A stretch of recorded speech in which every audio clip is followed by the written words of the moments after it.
Human mechanic fixes alien women's ship. Gets an unexpected reward. The desert wind whipped around Ezra's workshop, carrying with it the scent of ozone and burnt metal. Inside, amidst a chaotic jumble of tools and spare parts, he was wrestling with a piece of alien technology that looked like a cross between a toaster and a satellite dish. It was a crucial component from Celeste's ship, a sleek, silver vessel that had crashed in the remote desert a few days prior. Celeste, with her vibrant blue skin and almond-shaped golden eyes, was a vision of a different world. She was as elegant as the ship she piloted, her movements fluid and graceful. But the crash had left her stranded, and Ezra, a man who prided himself on fixing anything, found himself inexplicably drawn to her plight. He had seen her ship from afar, a beacon of silver in the vast expanse of sand. Curiosity had gotten the better of him, and he had ventured out to investigate. He'd never seen anything like it. The technology was far beyond anything he'd encountered in his lifetime, a symphony of complex circuitry and intricate mechanisms. But Ezra, a master of his craft, wasn't easily intimidated. "It's a power regulator," he explained to Celeste, tracing his finger across the intricate circuitry. "This part is fried, and the rest of the system is overloading." He spoke slowly, trying to choose his words carefully, as if talking to a child. He didn't want to seem patronizing, but he couldn't help but be surprised by her lack of knowledge about her own ship. Celeste, however, met his explanation with a slight frown. "It's not a regulator," she corrected, her voice a melodious chime. "It's a nexus point, a bridge between the ship's energy field and its navigational system." Ezra blinked. He'd been wrong. But how could he have been wrong? He was a mechanic, a master of his craft, and this woman, beautiful as she was, seemed to know so little about her own technology. "You mean it's a translator," he finally said, realizing what he was looking at. "The ship's computer is sending information through this. It's not just a power source."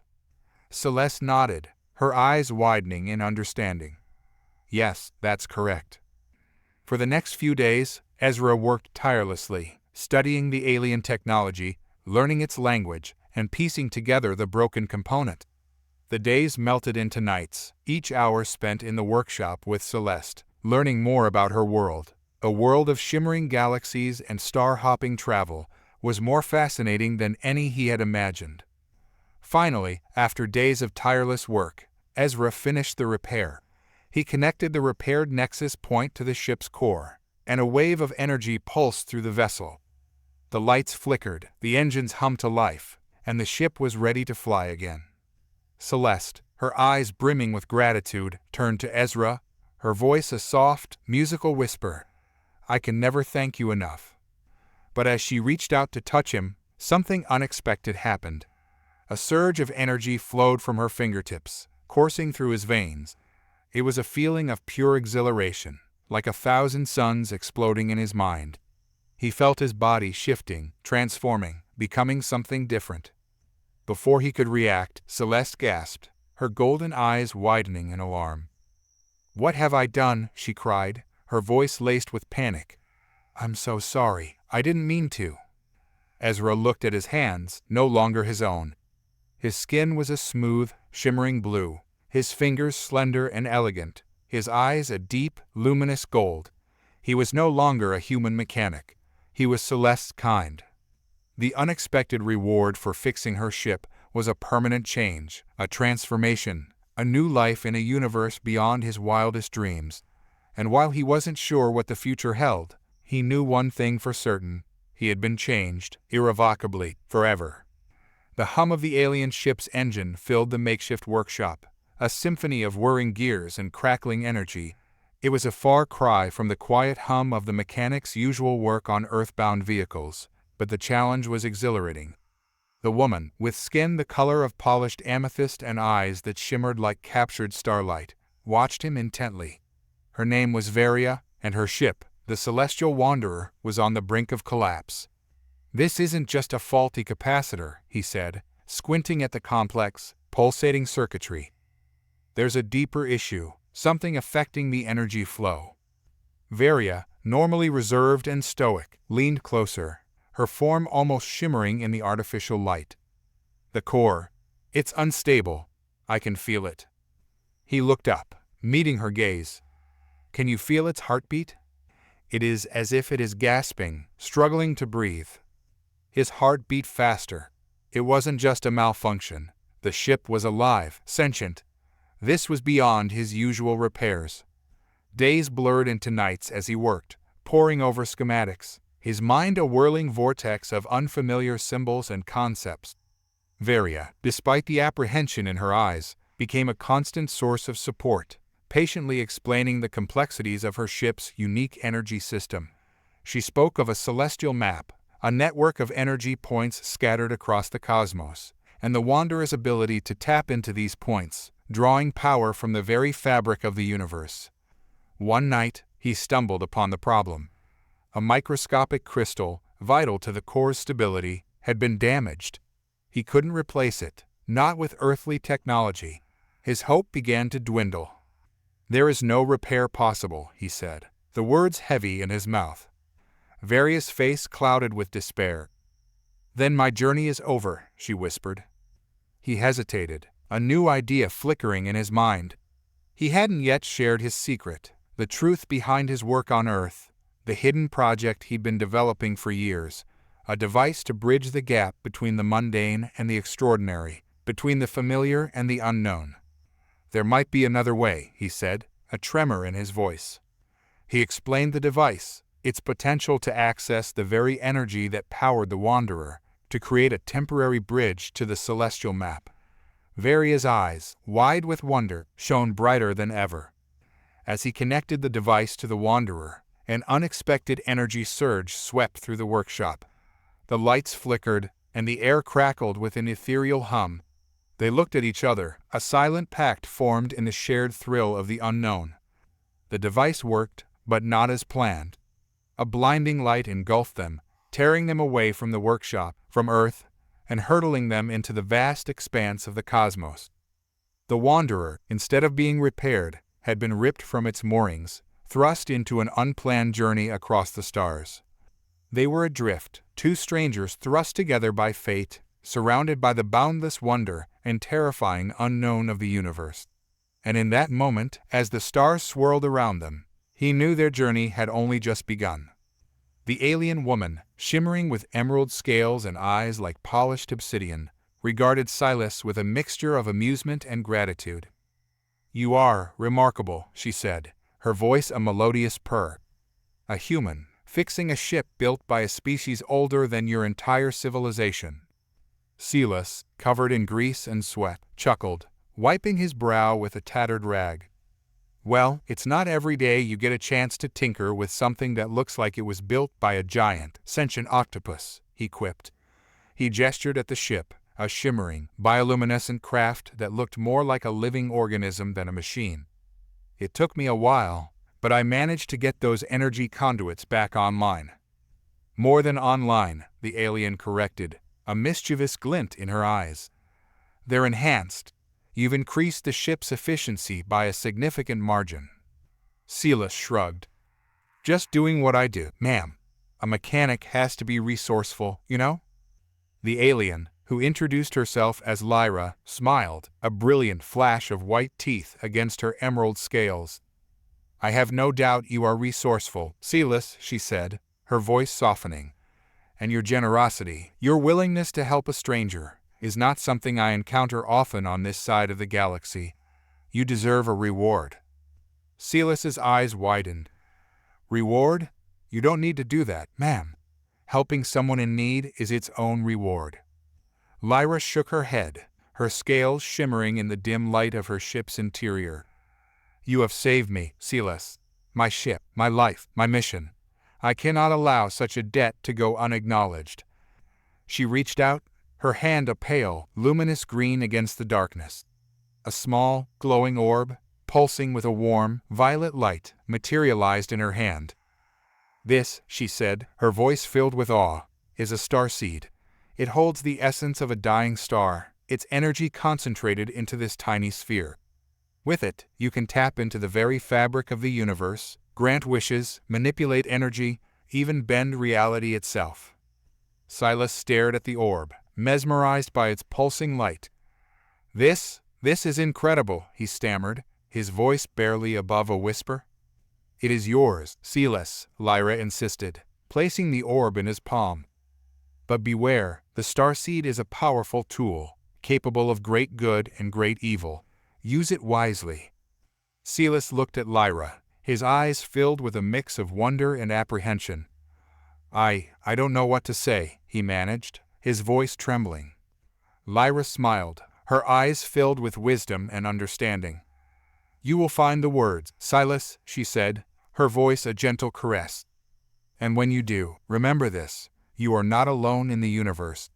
There are beings out there, more wondrous and terrifying than you could ever imagine. Just then, a tremor shook the ground, sending shivers through the ship. Lyra's eyes widened in alarm. The tremors are getting stronger, she said, her voice laced with urgency. We must leave, now. Celeste, still reeling from the gift of the starseed and the vast implications of Lyra's words, followed her out of the ship. As they boarded, he glanced back at the damaged machine he had repaired. It was a testament to his skills, but more importantly, a symbol of the vastness of the universe and the unexpected connections that could be forged within its depths. But as they ascended, a new wave of tremors shook the ground, not from the ship's engines, but from an unknown source. A dark, foreboding shadow loomed over the horizon, and a chilling realization washed over Celeste. His unexpected reward might just be the start of a far more perilous journey. The air thrummed with an odd hum as the alien woman, Celeste, hovered impatiently beside her ship. The sleek, metallic vessel, once a marvel of technology, now sat stubbornly immobile, its intricate systems a symphony of beeps and whirs. It had been weeks since it had crashed on this backwater planet, and weeks since Celeste, an ambassador from the distant planet of Xylos, had encountered the human mechanic, Ren. Ren, with his weathered hands and twinkling eyes, had been a surprising find. A man who seemed more at home tinkering with old farming equipment than advanced extraterrestrial machinery. Yet, he had managed to fix the ship's damaged reactor core, a feat that even the Xylosan technicians had deemed impossible. It's ready, Ren said, his voice rough with exhaustion. But I need you to be careful. The repairs are only temporary. I can't replace the core. You'll need to get to Xylos for that. Celeste's face, with its delicate features and striking crimson eyes, softened. Thank you, Ren, she said, her voice like the tinkling of wind chimes. You have saved us. My people will be eternally grateful. As she boarded the ship, she turned to him, her gaze intensely focused. As a token of our gratitude, I offer you a gift. It is a device, a small device that will allow you to communicate with our people, to learn from them, to experience their culture. Ren was taken aback. He had never expected anything beyond simple thanks, let alone something so extraordinary. He accepted the device, a smooth, silver sphere that pulsed with a faint blue light. The journey back to Xylos was uneventful, the ship humming smoothly under Celeste's skilled hands. Ren, however, was restless. The device in his pocket felt heavy, a constant reminder of the unknown future it promised. He had always been content with his simple life, with his tools and his quiet routine. Now, an entire alien civilization beckoned, with its mysteries and challenges. But just as he began to contemplate this new path, a new complication arose. The device, the gift that promised so much, suddenly began to emit a high-pitched whine. Its blue light pulsed erratically, and the sphere grew warm in his hand. Celeste, sensing the change, turned to him. What is it? What is happening? Ren looked at the device, then at Celeste's anxious face. The answer was clear. This wasn't a gift, it was a trap. The Xylosans were sending him a message, a warning, a threat. The device, he realized, was a beacon, broadcasting their location to Xylos. His heart pounded in his chest. The galaxy was a dangerous place, and the Xylosans, despite their gracious facade, could be ruthless. He had unknowingly become a pawn in their game, and the consequences could be devastating. He knew he had to act fast, to find a way to disable the device before it drew their wrath upon this peaceful planet. But how? He was a simple mechanic, not a soldier or a spy, and he had to do it without betraying Tilira, who, despite everything, had shown him kindness and trust. The decision was a difficult one, but as he looked into Tilira's worried eyes, he knew what he had to do. He had to fight for this planet, for this woman, and for himself. He had to become more than just a simple mechanic. He had to become a hero. The air thrummed with the low hum of the alien vessel, a symphony of foreign technology that echoed through the hangar bay. Jace, a grizzled mechanic with calloused hands and a perpetual frown, surveyed the sleek, silver ship with a wary eye. It had been an odd sight to see landing in his remote desert outpost, a beacon of advanced design in a world of rusted metal and sputtering engines. He'd never encountered anything like it before, let alone its occupants, two women, their bodies lithe and graceful, their features alien yet captivating. They spoke in melodic clicks and whistles, their gestures both elegant and expressive, conveying a sense of urgency and desperation. Jace had understood their plight. The ship, a marvel of technology beyond anything he could have imagined, had suffered a catastrophic power failure, rendering it inert. The women, dressed in shimmering garments that seemed to shimmer in the hangar's dim lighting, were desperate to repair it. They had no understanding of Earth's technology, their knowledge limited to the complexities of their own advanced systems. They were stranded, reliant on a lone, dusty mechanic in the middle of nowhere. Jace, despite his initial skepticism, had agreed to help. His initial fascination with the alien technology quickly gave way to a growing respect for the two women. He learned their names Alada and Tila and discovered their resilience, their unwavering commitment to their mission, and their unexpected vulnerability. They were not merely travelers, they were diplomats, sent on a mission of peace. They had stumbled upon Earth by accident, their ship thrown off course by a cosmic anomaly. Their arrival, they explained, held the potential to establish diplomatic ties between their civilization and Earth. Their mission, however, was on the verge of failing. Days turned into weeks, and Jace pored over the alien ship's intricate systems. He deciphered their strange language, learned their customs, and grew to admire their culture. He found himself drawn to Alada in particular, her sharp intellect and unwavering determination both intimidating and alluring. He learned that her beauty was not superficial. She was a brilliant scientist, a skilled negotiator, and a dedicated leader. The repair, however, proved to be more challenging than initially anticipated. The power core, the heart of the ship, was beyond repair. The damage was too extensive, the technology too foreign. The women were devastated. They feared their mission, their dreams of peace, would crumble with their ship. One evening, as Jace worked late into the night, surrounded by the alien ship's complex machinery, a realization struck him. He had a solution, a risky, unorthodox solution. He could adapt a piece of salvaged Earth technology, a component he'd been tinkering with for years, to the alien ship's power core. It was a gamble, a desperate attempt to bridge the gap between two entirely different worlds. He knew the risks, the potential for catastrophic failure, but he was driven by a sense of responsibility and a growing affection for the two women. He shared his plan with Alada and Tilada. They were hesitant, apprehensive of tampering with their ship's core. However, they recognized the desperation in his eyes, the sincerity in his voice. They agreed, placing their faith in this unconventional mechanic, this man who had become their unlikely savior. Jace worked tirelessly, fueled by determination and a burgeoning sense of hope. He spent countless hours hunched over the intricate machinery, his calloused hands weaving together two worlds in a single, audacious act. Finally, the day of the test arrived. The hangar buzzed with anticipation. Jace and the women, their faces grim with concern, stood beside the ship. He flipped the switch. The alien vessel shuddered, then sputtered back to life, its engines groaning as the adapted technology powered its core. Relief washed over them. Jace, despite the exhaustion, felt a surge of pride and accomplishment.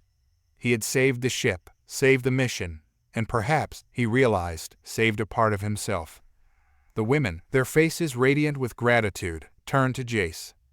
Ilarda, her eyes shining, spoke in a torrent of clicks and whistles, her voice laced with both gratitude and sorrow. Jace, with his limited understanding of their language, was able to discern the essence of her message. They were indebted to him. They would never forget his help. But their journey was not over. They had a long way to go. "We must go now," Alara said, her voice solemn. "We have much to do and much to learn." Jace, his heart heavy with a sudden understanding, nodded. He would miss them, he knew. He'd grown attached to them, their strange beauty, their unwavering spirit. He felt a pang of the alien woman, her skin shimmering with an iridescent blue that shifted in the light of the makeshift workshop, regarded the human with a flicker of something akin to amusement in her eyes.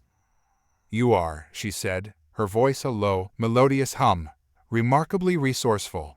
I had not expected such ingenuity from a creature of your kind." The human, a wiry man named Celeste, chuckled. He wiped greasy hands on a rag, his face creased with a smile. "Well, necessity is the mother of invention, as the saying goes. Besides," he said, gesturing to the sputtering engine now purring smoothly, "fixing things is kinda my thing." The alien ship, a sleek, obsidian craft with impossible curves and a pulsing energy field, had crash-landed on the outskirts of his small, remote town.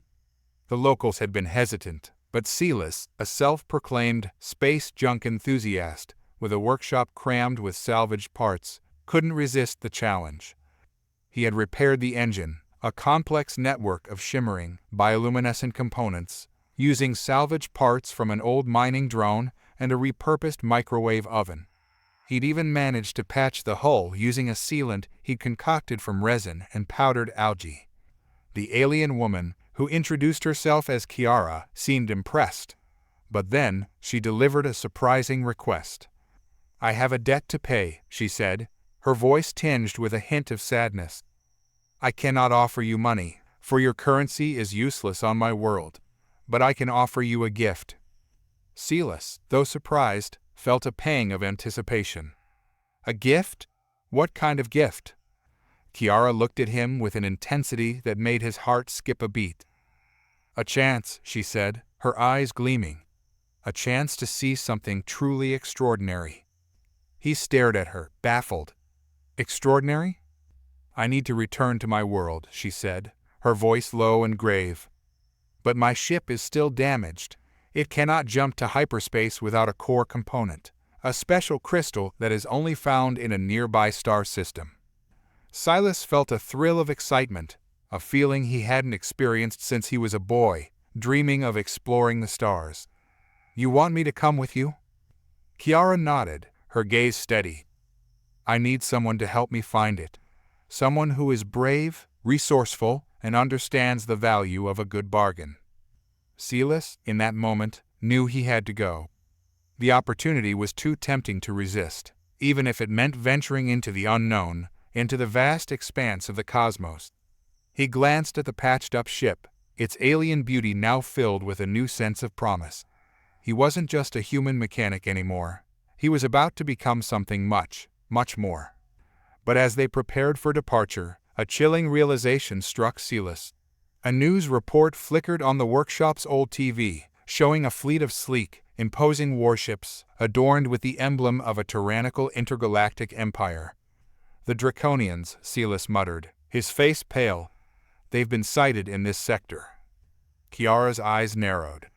"They are a threat, an enemy." A sudden wave of fear swept over Celeste, a sharp contrast to the excitement he'd felt moments ago. He was about to journey to a world he'd never seen, with an alien woman he barely knew, and now a dangerous enemy loomed. His journey, it seemed, was about to become a lot more complicated than he had ever imagined.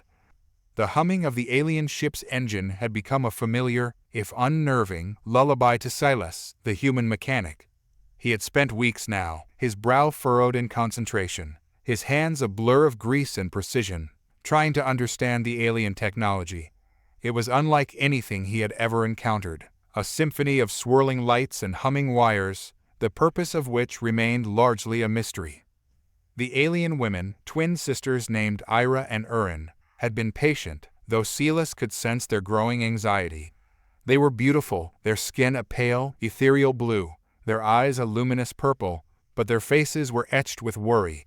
Their language, a melody of clicks and whistles, was impossible to decipher, and communication had been a frustrating, gestural affair. Celeste, a man of quiet contemplation, had felt a strange connection to the sisters. He saw in their sadness a reflection of his own, a loneliness that stemmed from the vastness of the universe. They were lost, adrift in a galaxy that felt as alien to them as the ship he was trying to repair.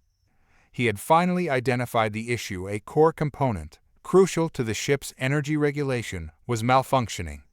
But replacing it would require a material that he knew was rare, even on his own planet. His shoulders slumped with a sigh. One evening, as Celeste was leaving the workshop, Ira approached him. Her usual calm demeanor was replaced by a nervous energy. With a gesture, she led him to a large, glowing orb within the ship's control room. It hummed with a deep, resonating energy. "This," she said, her voice a soft, melodious hum, "is what you need." Silas stared at the orb. It was beautiful, a kaleidoscope of swirling colors, and emanated a warmth that was almost tangible. "But," he asked, hesitantly, "it seems incredibly powerful. Why would you give this to me?" Erin approached, her eyes holding a deep sadness. "The core," she explained, "is linked to our planet's energy source. It's all we have left." Silas felt a pang of sympathy. He realized the sisters were offering their only hope, the very essence of their home, for his assistance. "I understand," he said, his voice tight with emotion. "But I cannot accept this. I must find another way."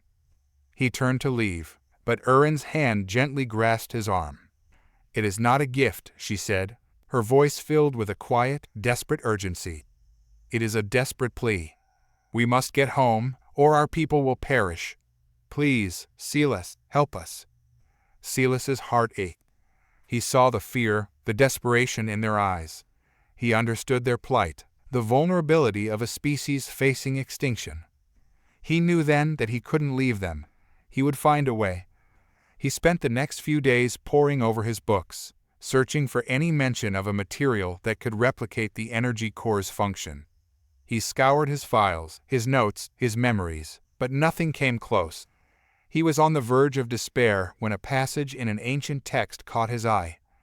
A legend, a tale whispered through generations, spoke of a celestial event, a convergence of celestial energies that could create a substance of unimaginable power. This event, it said, would occur only once every millennia at a specific location in the galaxy. Silas knew what he had to do. The sisters needed him, and he was going to help them. He looked at the orb, then at the sisters, their faces a mixture of hope and fear. "I can find a solution," he said, his voice firm, "but it will be a long journey." The sisters' eyes lit up, their anxiety replaced by a flicker of gratitude. They led him to a small chamber, filled with strange, luminous flowers. He recognized them from the ancient text, the source of the celestial energies. He knew that they held the key to saving their home. "This is where we came from," Ira said, her voice tinged with nostalgia. "This is where our future lies." He looked at the sisters, their faces reflected in the luminous flowers, and he knew that their future, their survival, was now in his hands. As Celeste set off on his journey, his heart filled with a newfound purpose, a sense of responsibility far greater than anything he had ever imagined. He realized that this was more than just a repair job. It was a mission, a quest, a journey that would change his life forever. And as the alien ship soared through the vastness of space, leaving behind the pungent smell of burnt wires and alien fuel lingered in the air as Ryan tightened the last bolt.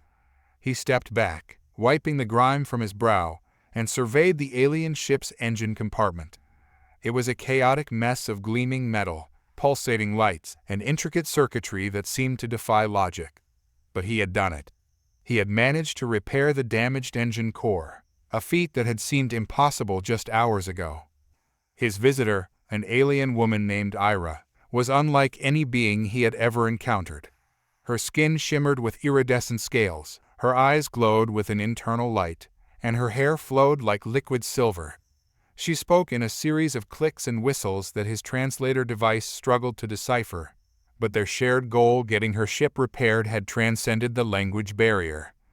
Ryan had taken a chance, trusting his instincts and years of experience as a mechanic. Even though Ira's technology was so advanced it seemed like magic. He was proud of his work, but he was also apprehensive. What would she do now? Would she thank him and be on her way? Ira, however, wasn't in a hurry. She stood at the edge of the hangar bay, her gaze fixed on the stars, and began to speak in her strange language, her voice a melody of clicks and whistles. Ryan watched, mesmerized, as her words translated into a stream of images on his translator, images of a dying planet, a desperate plea for help, and a journey that had taken her across the galaxy. He understood. She wasn't just a passing traveler, she was on a mission of immense importance. He felt a surge of empathy for her, a desire to help, even though he knew he couldn't understand her plight fully. He was just a human mechanic on a backwater planet, after all. Just as he was about to tell her that he could help her get to the nearest spaceport, a new image flashed on his translator. This time it was a map, a network of constellations leading to a distant, unknown location. Ira turned to him, her eyes shining with an almost unbearable intensity, and began to speak again. This time, the words on his translator were clear. "Help me. I need you to come with me." Ryan felt a surge of adrenaline, followed by a wave of confusion and fear. He was a mechanic, not an explorer, not a hero. But he couldn't shake the feeling that his life was about to change, that he was on the cusp of something extraordinary. The question was, could he handle it? The alien woman, her skin a shimmering silver that shifted with every movement, was watching him with an intensity that made Tal feel like he was under a microscope. He'd finished the repair, a complex rerouting of the ship's energy core, a job that would have made any human engineer proud. Now, he awaited her verdict. "Impressive," she said, her voice a melodic hum that resonated within Tal's bones. "Your understanding of advanced technology is unexpected." Tal, a grizzled mechanic with calloused hands and a lifetime of grease under his fingernails, chuckled. "Don't let the greasy exterior fool you. I got a mind like a steel trap." He tapped his forehead. "Though, that trap's full of outdated schematics and salvaged parts." The woman, whose name was Ezra, smiled. It was a curious expression, her lips curling in a way that made her face look like a delicate silver blossom. "We are impressed by your ingenuity. It is not the tools, but the mind that wields them." She reached into a pouch at her waist and brought out a small, shimmering sphere. "We wish to offer you a token of our gratitude." Tal stared at the sphere. It was pulsating with a faint, blue light, and he could feel a strange, almost magnetic pull emanating from it. "What is it?" he asked, his voice cautious. "A memory crystal," Ezra explained, her voice soft. "It contains the history of our people, their struggles, their triumphs, their dreams." He felt a sense of awe. The memory of a whole civilization, condensed into a tiny sphere. It was a gift beyond anything he could have imagined. "This is—" Tal stammered, struggling to find the right words. "It is an honor to share our legacy with you," Ezra continued, "and a small payment for your invaluable assistance." Tal accepted the crystal, feeling a surge of pride and gratitude. He had never felt so connected to a job, or to a stranger.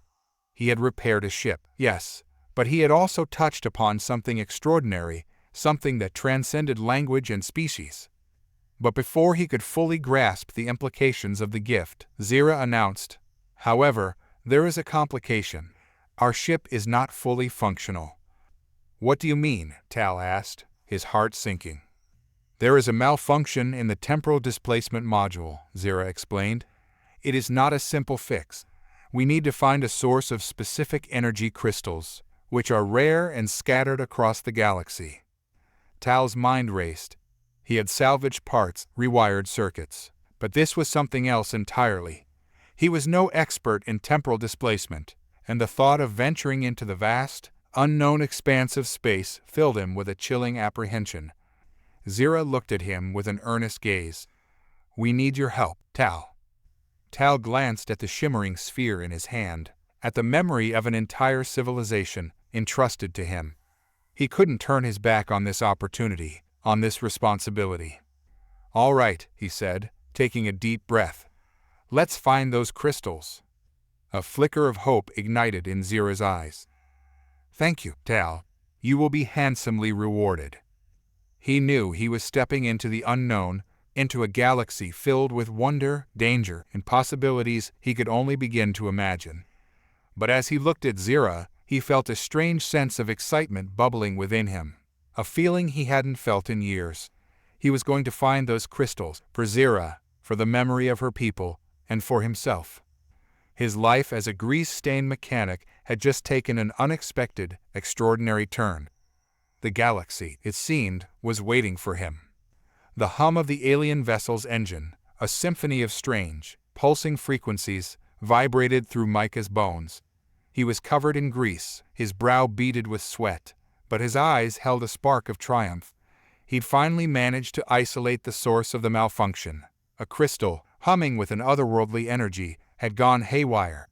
Replacing it with a carefully calibrated substitute had taken weeks, but the ship was finally operational.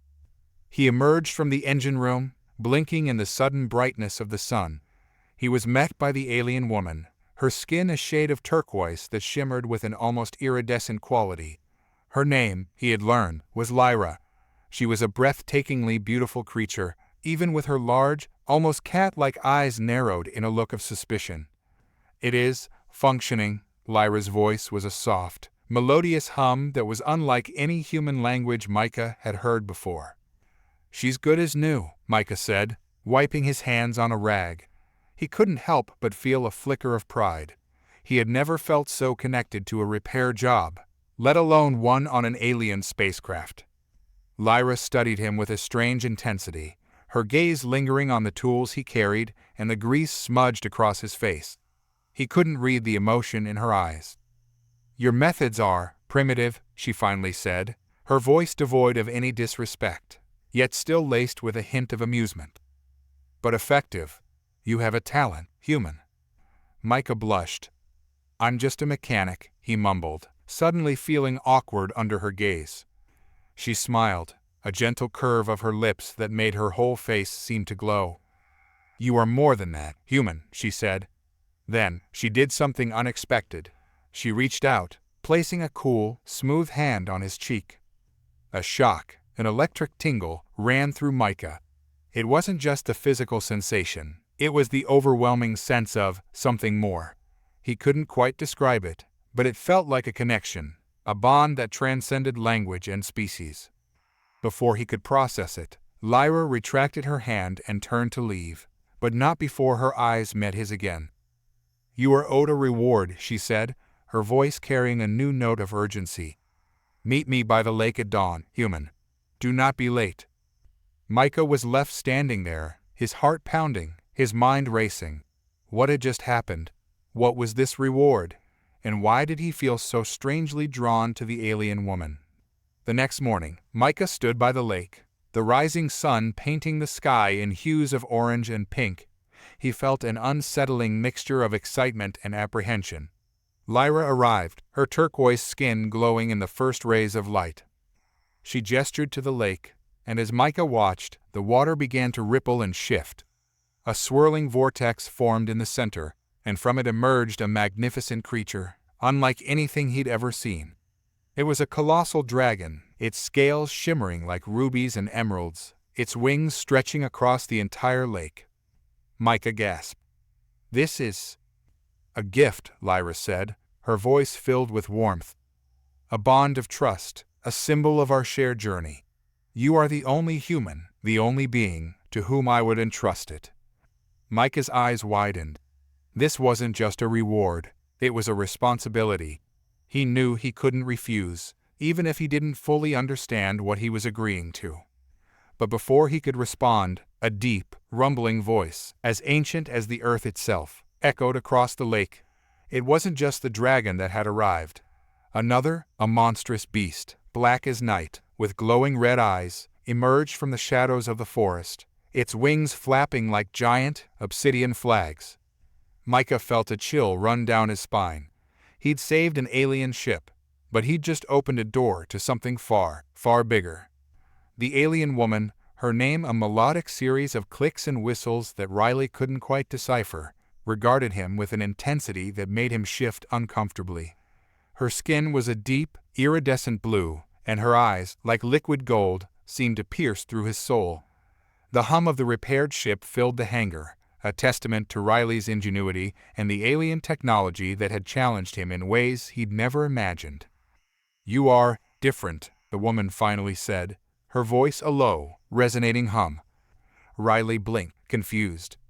"Different," he echoed, unsure how to interpret her statement. "You are not like the others," she continued, her gaze lingering on his worn work clothes and the grease smudged across his face. "You fix what is broken, not for profit, but for the joy of the challenge." Riley felt a blush creep up his neck. He was no hero, just a mechanic with a knack for tinkering. He'd been drawn to the ship's distress signal because it was a challenge, a puzzle begging to be solved. He hadn't expected gratitude, let alone such profound observation. I just like figuring things out," he stammered, suddenly self-conscious. A low chuckle rumbled from the woman's chest, a sound both powerful and soothing. "Then perhaps you are the one who can help us." Riley frowned. "Help you? What do you mean?" She pointed a long, slender finger towards the back of the hangar, where a second, much larger ship sat dormant, its sleek lines cloaked in a layer of dust. "This one, it is broken," she explained, her voice tinged with despair. "But not by technology, but by magic." Riley's jaw dropped. Magic? He was a mechanic, not a wizard. He glanced at the woman, her golden eyes reflecting a desperate plea. I don't know anything about magic," he confessed, the words feeling heavy in the silence. She shook her head, the movement graceful despite her imposing frame. "No," she said, "but you can fix what is broken. You understand the mechanics of the universe, the laws of physics, the flow of energy." Riley considered her words, the weight of responsibility settling on his shoulders. He knew the ship was essential to their survival, but could he truly fix something beyond his understanding? "What kind of magic?" he asked, his voice barely a whisper. The woman's eyes, filled with a raw vulnerability that he couldn't ignore, answered his question. "The magic of hope," she said, her voice soft as a sigh. "The magic of a chance for our people to survive." The weight of the woman's words, the burden of their hope, suddenly felt immense. Riley, the simple mechanic, was faced with a choice: to fix a broken ship powered by an unknown force, or to walk away from the impossible. He had never felt so small, yet so significant, at the same time. As he looked at the woman's pleading eyes, he knew he couldn't turn away. The challenge, as impossible as it seemed, was too great to resist. He had a knack for figuring things out, and if there was a chance, even a faint glimmer, that he could help, he would try. But as he took a tentative step towards the silent, dust-covered ship, a new, unfamiliar sensation washed over him. A pulse of energy, a tingling vibration, almost like a whisper in his mind. He knew then, with a certainty that chilled him to the bone, that he was not just facing a technological challenge, but something far more profound. He was facing a power he could barely comprehend, a power that could change him, or break him, forever. The whirring of the alien ship's engine filled the cavernous hangar, a symphony of alien technology that made Wren's heart pound with a mixture of awe and apprehension. He had never seen anything like it, its sleek, organic lines a far cry from the clunky, utilitarian spacecraft he was used to. He wasn't a mechanic by trade, but his knack for fixing anything with a motor had saved him more than once. The ship's owner, a woman with skin the color of moonlight and eyes that seemed to hold galaxies within them, watched him with an intensity that unnerved him. He knew little of their kind, only that they were known as the Luminians, travelers from a star system far beyond human reach. He'd heard whispers of their advanced technology, their mysterious society, and their profound connection to the cosmos. "You are very skilled," she said, her voice a melody of wind chimes. "The engine was beyond repair for most, but you have a unique touch." Ren shrugged, his face flushed with both pride and embarrassment. It's not magic, just years of tinkering and a whole lot of trial and error. She smiled, a soft, ethereal glow illuminating her face. Trial and error are the cornerstones of progress. You have a spirit of discovery, a hunger to understand. He felt a warmth bloom in his chest, a sense of validation he hadn't known he craved. He'd always felt like an outsider, a misfit in his own world. But here, in this vast hangar with this remarkable alien woman, he felt seen, understood. "You are a mechanic," she said, "but you are also an artist. You sculpt with metal, weave magic with wires." Her words touched him deeply, resonating with a truth he hadn't quite acknowledged himself. He felt a pang of regret, a sense of wasted potential. He had always been drawn to the stars, fascinated by the mysteries of the universe, but his life had taken a different path. He was a mechanic, a fixer, but was there something more? Then, a tremor shook the hangar. An alarm blared from the ship's control panel, its light pulsing red. "What is it?" Ren asked, his voice tight with fear. "My vessel, it has received a distress signal," the Lumian woman said, her eyes now filled with urgency. "It is from another Lumian ship. They are in danger." Ren felt a surge of adrenaline. This was a twist he hadn't anticipated. His initial awe was now overshadowed by a wave of responsibility. He'd fixed their ship, he'd earned their gratitude, but now he was being asked to join them, to participate in their world.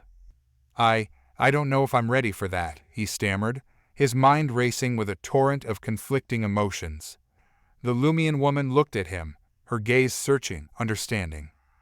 "This journey is not for everyone," she said, her voice quiet but firm. "But it is a journey of discovery, of growth. The choice is yours." Ren stood there, the weight of her words heavy on his shoulders. He looked at the sleek, alien ship, the symbol of a world he could barely comprehend, and felt a pull, a whisper of possibility.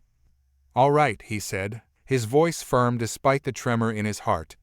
"I'm in." The humming of the alien ship's engine, a melody unlike anything Reese had ever heard, vibrated through the cramped garage. He wiped his brow, speckled with grease and a touch of the faint, floral scent that clung to the alien woman, Kana.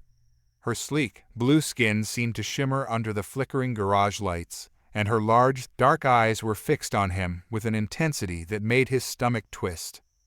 "You're sure this will work?" she asked, her voice a soft, melodious whisper that seemed to resonate deep within him. Reese, a man more comfortable with wrenches than words, grinned, showing a gap in his teeth. "It's just a faulty capacitor. Easy fix." He gestured to the intricate network of wires and glowing orbs that comprised the alien engine. Tiana's lips, impossibly thin and delicate, curved into a smile. It was a beautiful, enigmatic smile that held a hint of sadness. He couldn't quite place it. He had found the ship, a marvel of alien technology, half buried in the desert, its smooth, silver surface marred by a deep gash.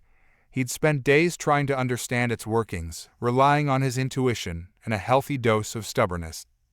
Now, with the engine humming back to life, he felt a surge of pride. "But," Tiana continued, her smile fading, "I'm not sure I can get back to my people." Reese's heart sank. "What do you mean?" "My ship needs a specific frequency to communicate with my fleet," she explained, her voice tinged with despair. "But the Earth's atmosphere distorts the signal, making it impossible for them to find me." The implications sunk in. Tiana was stranded, alone on Earth, with only the faint hope of finding a way to contact her people. The weight of her isolation pressed down on Reese. He felt a strange pull towards her, a desire to help her, to somehow make her feel less alone. Suddenly, the radio crackled to life, its static punctuated by a sharp, metallic voice. "Tiana, report your location. We've detected your ship's distress signal. Repeat, report your location." Tiana's eyes widened in panic. "They've found me," she exclaimed, "but they won't believe I'm alone." She reached for the communicator, her hand trembling. But Reese stopped her. He had a sudden, terrifying realization. Tana was not alone. She was part of a mission that was likely far more complex than she had led him to believe. "Wait," Rhys urged, his heart pounding. "They can't know about me." He looked into her eyes, his own filled with a mix of fear and determination. "They might not be who you think they are." Tana stared at him, her blue skin tinged with a pale hue. The realization dawned on her face, a wave of fear crashing over her features. His intuition told him, with chilling certainty, that the rescue was not a rescue at all. It was a trap. And Rhys, the human mechanic, had just walked into the middle of it. The alien woman, whose name sounded like a cascade of wind chimes, leaned against the workbench, her shimmering scales catching the flickering light of the welding torch.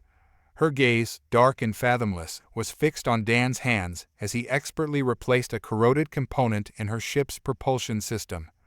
Dan, a human mechanic with calloused hands and a heart of gold, felt a warmth creep up his neck. He'd never worked on anything like this before, a craft that seemed to hum with an otherworldly energy. The woman, with her sleek, almost liquid movements and the aura of a celestial being, was unlike anyone he'd ever met. "You have a gift, human," she said, her voice a low, melodious hum. Dan chuckled, brushing a stray lock of hair from his forehead. "Just a knack for fixing things, that's all." Her gaze lingered on his calloused fingers, then traveled to his eyes, a flicker of something almost akin to curiosity dancing in their depths. "You are very different from your kind," she mused, her voice barely a whisper. Dan swallowed, suddenly acutely aware of the vastness of space that separated them, the difference in their realities.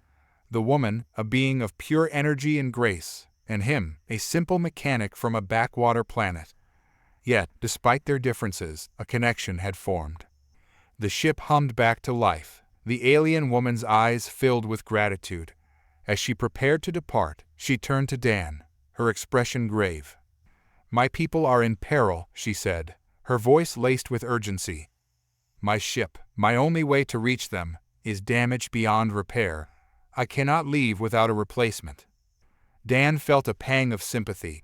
He knew the feeling of being powerless, of watching loved ones suffer. "What can I do?" he asked, his voice raw with concern. The woman's eyes met his, a flicker of hope igniting in their depths. "There is a ship," she said, her voice low, "a ship made of the same material as mine, hidden on a remote planet. It is a legend among my people." Dan's heart pounded. The woman's request was an incredible, almost impossible one, and yet he felt compelled to help. This wasn't just about fixing a ship, it was about saving an entire race. He swallowed, the weight of the woman's words settling upon him. "I'll find it," he said, his voice unwavering. "I'll find this ship." The alien woman smiled, a radiant, almost blinding light emanating from her. "I have faith," she said, her voice a whisper of gratitude, and a token of my appreciation. Before Dan could ask what she meant, the woman, the ship, the shimmering light, all vanished, leaving behind only the faint scent of ozone and the echo of a cosmic melody. Dan stood there, alone in the vast expanse of his workshop, a strange sense of urgency gripping his heart. He knew this was more than just a repair job. It was a mission, a destiny he hadn't expected, but was now willing to embrace. He would find the ship, save her people, even if it meant traversing the unknown, facing the unknown. His gaze fell on the last thing the woman had left behind, a small, smooth black stone, pulsating with a faint, ethereal light. It felt warm in his palm, an echo of the woman's presence, a symbol of their bond, a reminder of the immense responsibility he had now taken upon himself. This was not the reward he'd expected, but it was a reward nonetheless, one that promised adventure, peril, and a chance to make a difference in a way he'd never imagined. He would journey to the unknown to find the ship, to fulfill the woman's plea, and in doing so, he would find a strength he never knew he possessed. The alien woman, whose name was Ezra, watched with a mixture of apprehension and fascination as Mark, a mechanic whose hands were more comfortable with a wrench than a wrench, fiddled with the intricate machinery of her ship. The ship, a marvel of alien technology, was a testament to her people's ingenuity, but a single, crucial component had failed, leaving her stranded on Earth. Mark, a man of few words and even fewer expectations, had surprised her. He had approached her ship with a curious mixture of respect and skepticism, a stark contrast to the fear and hostility she had anticipated from Earthlings. He had even managed to decipher the alien language embedded in the ship's diagnostics, a feat that had left her speechless. "It's a power regulator," he explained, pointing to a metallic sphere that pulsed with a faint, blue light. "This one's fried. I've got a spare, but it needs to be calibrated. I'll have it running in a few hours." Zira, relieved and wary, allowed him to proceed. As Mark worked, she noticed a photograph on his workbench. A young woman with laughing eyes, her arm around a boy with a gap-toothed grin. Mark's rough hands gently touched the picture, his face softening for a fleeting moment. She realized, with a pang of sympathy, that he was as human and as vulnerable as she was, despite the vast differences in their species. Their shared predicament, however, was not the only hurdle they faced. News of Zira's crashed ship had spread throughout the town. A group of men, led by a gruff, intimidating figure named Celeste, had begun to gather, their eyes gleaming with a mix of greed and fear. Celeste, a man with a reputation for preying on the vulnerable, saw an opportunity for personal gain. "What are you going to do?" Zira asked Mark, her voice barely above a whisper. The worry in her eyes mirrored her own anxieties. Mark, his usually stoic face set in a grim line, met her gaze. "We're going to have to get out of here," he said, his voice low and steady. "Silas won't hesitate to try and take your ship." His words were a stark reminder of the danger they were in. The trust and connection they had forged in the short time they knew each other was now under threat. The air thickened with unspoken tension, the fate of both Zira and Mark hanging in the balance. They had to work together, not only to repair the ship, but to outsmart Silas and his men. They needed a plan. They needed to survive. Their lives, and perhaps their very destinies, were now intertwined.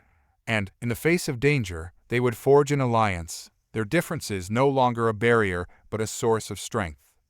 The alien woman, her name a melody of clicks and whistles that Corvus had learned to recognize as Arsha, watched him work with a blend of fascination and impatience. He, a simple mechanic from a backwater planet, had somehow managed to fix her ship, a sleek, silver vessel that hummed with an energy unlike anything he'd ever encountered. "It's delicate," he said, carefully tightening the last bolt. "I've never seen anything like it." Arsha tilted her head, her large, iridescent eyes studying him with a disconcerting intensity. Her skin, a shade of deep indigo that shimmered with a faint bioluminescence, was completely smooth, her limbs long and slender. She was unlike anything he'd ever seen, and yet there was a quiet dignity about her, a sadness that tugged at his heartstrings. "You are good," she said, her voice a series of low, melodic hums. "But why?" Corvus, startled, looked up at her. "Why?" he echoed. "Why what?" "Why did you help me?" she said, her eyes searching his. "You could have taken advantage. Your people are known for their—" He saw a flicker of disgust cross her face, a wordless judgment that cut him deep. "Greed," he finished for her, his voice tight. "We're not all like that. I couldn't just leave you stranded. It wouldn't have felt right." Arsha stared at him, her expression unreadable. Then a slow smile spread across her face, a curious, almost playful expression. "Interesting," she murmured. "Perhaps you are different." She turned to the ship, a strange device in her hand. It hummed, and with a flash of light, the ship vanished, leaving only a faint ripple in the air. Corvus stared at the empty space where the ship had been, his heart pounding. "Where did it go?" he asked, his voice barely a whisper. Arsha turned back to him, her smile gone. "It is gone," she said, her voice somber. "I cannot stay." He felt a pang of disappointment, but before he could speak, she raised her hand, and a soft glow emanated from her fingertips. The glow spread, encompassing Corvus, and a strange, tingling sensation spread through his body. Then, just as suddenly, it was gone. "What was that?" he asked, confused. Arsha shook her head. "A gift," she said. "A small token of my gratitude. You will understand soon enough." With that, she vanished, leaving Corvus standing alone in the empty hangar, the silence heavy with unanswered questions. He could feel a strange energy pulsating within him, something that felt both familiar and foreign. A warmth, a strength, a change. He touched his chest, feeling a dull ache where his heart should be. It wasn't a physical pain, but a feeling of emptiness.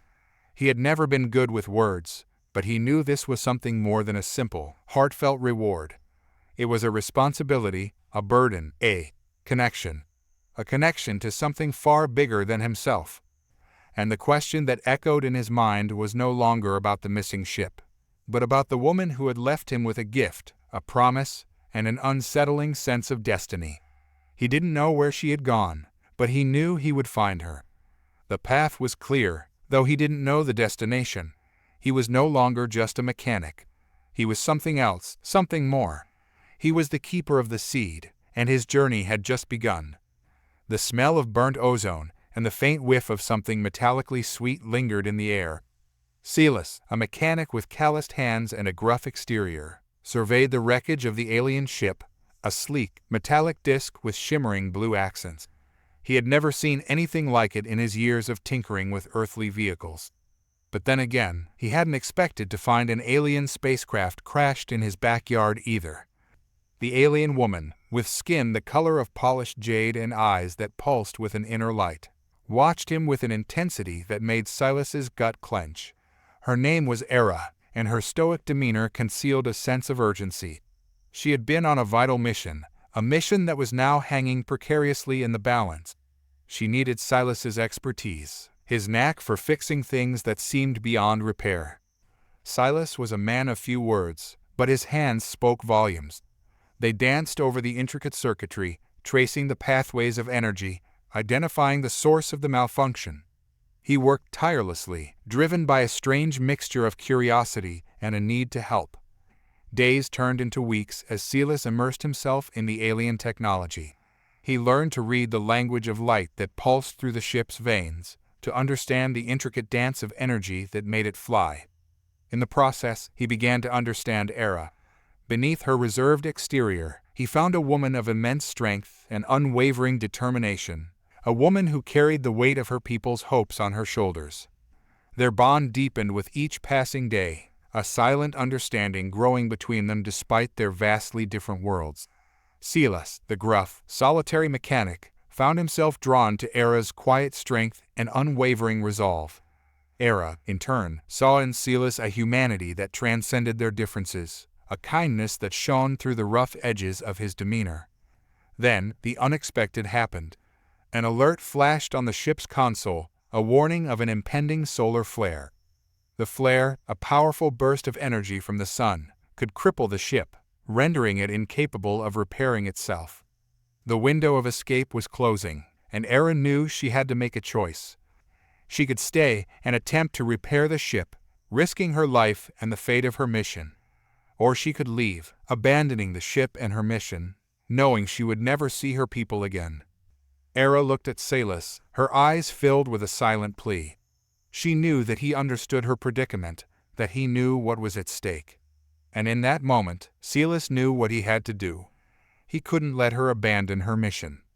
He would stay with her, help her to fix the ship, even if it meant risking his own life. He knew the danger, the unknown, but he felt a pull towards Ezra and her mission, a sense of duty he couldn't ignore. "We'll fix it," he said, his voice gruff but firm, his eyes locking with hers. And in that moment, their shared determination, their unspoken bond, lit up the cramped space like a beacon of hope. The challenge was formidable, but they would face it together. Their journey was just beginning, a journey that would test their limits and rewrite their destinies. The unexpected reward Silas received wasn't just a repaired ship, but a connection that transcended language and species, a connection that promised a future they could build together. The hum of the alien ship, a symphony of whirring gears and pulsating energy fields, filled the cavernous workshop. Silas, his brow furrowed in concentration, traced a finger along the intricate circuitry diagram, his mind working in overdrive. He was a human mechanic, a man of grease and sweat, and he was tasked with fixing a ship from a civilization so advanced it seemed almost magical. The alien woman, Talon, watched him with an unsettling mix of curiosity and apprehension. Her skin shimmered with a faint, iridescent glow, and her eyes, like two pools of molten gold, seemed to see through him. Despite the language barrier, a hesitant understanding had formed between them, forged in the crucible of shared frustration. Silas had diagnosed the problem: a malfunction in the ship's core processor, a crucial component responsible for regulating its dimensional travel. This wasn't just a broken engine, it was a potentially catastrophic glitch. But Silas, fueled by a burning desire to prove himself, was determined to fix it. Days turned into weeks as Silas immersed himself in the alien technology. He deciphered their complex schematics, his fingers tracing the delicate lines of energy flow, his mind struggling to grasp the underlying principles. It was a humbling experience, a reminder of how vast and unknown the universe truly was. Talon, initially distant and reserved, began to soften. She would often sit by Silas, her fingers tracing the intricate patterns of his human language, attempting to learn. Their shared struggle created a fragile bond, a fragile bridge across the vast chasm of their cultural differences. But just as Silas believed he was on the verge of a breakthrough, a new complication arose. A distress signal, faint and distorted, crackled through the ship's comm system. It wasn't from Talon's homeworld, but from a distant star system, a place shrouded in mystery and fear. It was a desperate plea for help, a plea that resonated deep within Talon, her golden eyes reflecting a mix of fear and determination. "They need my help," she said, her voice low and urgent, as Silas looked up from his work, his heart sinking. The ship was not yet fully repaired. The repair was fragile, a delicate balance held together by Silas's ingenuity. The distress signal was a siren's call, a test of their burgeoning trust. Silas, staring at Talon's resolute face, knew he couldn't hold her back. Their shared journey had already revealed an unexpected truth: humanity, even across the vast gulf of interstellar distance, was still a shared language. And this, he realized, was a journey they were meant to take together. The pungent smell of burnt circuitry and metallic dust filled the air as Silas, the human mechanic, wrestled with the alien ship's engine. His brow was furrowed in concentration, his calloused fingers tracing the intricate alien technology with a practiced ease. He had been at it for days, poring over the ship's complex schematics, his mind a whirlwind of alien symbols and unfamiliar energy flows. He was a man of the earth, a man of machines, but this vessel was beyond anything he'd ever encountered. He knew it belonged to the Ethel, a race of humanoid beings known for their advanced technology and stoic demeanor. They were renowned for their sleek, efficient spacecraft designed for speed and precision, qualities Silas himself admired. This particular ship, however, was a mess, its sleek silver hull marred by scorch marks, its internal systems sputtering like a dying animal. He had been approached by an Ethel woman named Alara, her face etched with worry as she explained her ship's predicament. The encounter was a curious one. Their languages were different, their customs alien to each other. Yet their shared need for repair, for the safe passage of their vessel, had forged an unexpected bond between them. Alara, despite her stoic demeanor, revealed a vulnerability that surprised Silas. She spoke of a crucial mission, a journey across the galaxy, a quest for a rare mineral vital to the Ethel's survival. Silas, a man used to the mundane repairs of earth-bound vehicles, found himself captivated by her story. He, a man who had always considered his existence grounded to his home planet, felt a strange pull towards the vastness of the cosmos. Just as Silas believed he had deciphered the ship's final malfunction, the ship lurched violently. The power fluctuated, the lights flickering erratically, casting long, distorted shadows. Alara's face, normally stoic, contorted in fear as she cried out in her native tongue. Silas, adrenaline pumping through his veins, scrambled to the control panel. He scanned the flashing lights, the cryptic symbols, searching for the source of the problem. He could feel a tremor, a faint pulse, emanating from the depths of the ship. It was an energy surge, a power overload, and it was rapidly escalating. His heart pounded in his chest, echoing the frantic rhythm of the ship's dying heart. He knew this was more than just a simple malfunction. This was something far more sinister, something he couldn't explain, something he couldn't fix. This was not a technical problem. This was something alien. "Elara," he gasped, his voice strained. "There's something else wrong. Something I can't understand. We need to evacuate."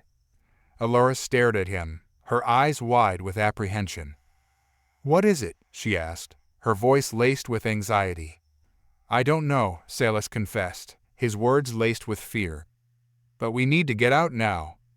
The ship vibrated with a renewed intensity, the lights dimming as if the very air was being sucked out of it. Celeste, his instincts screaming at him to get away, turned to Elara. "Follow me," he shouted, grabbing her hand and pulling her towards the escape pod. As they tumbled through the airlock, the ship erupted in a blinding flash, its once gleaming metal hull contorting into a grotesque spectacle of twisted metal and shattered glass.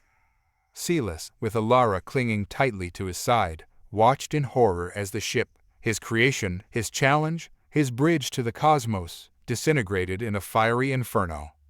He had saved her, but at what cost? His heart ached with the loss of his achievement, the feeling of a connection severed.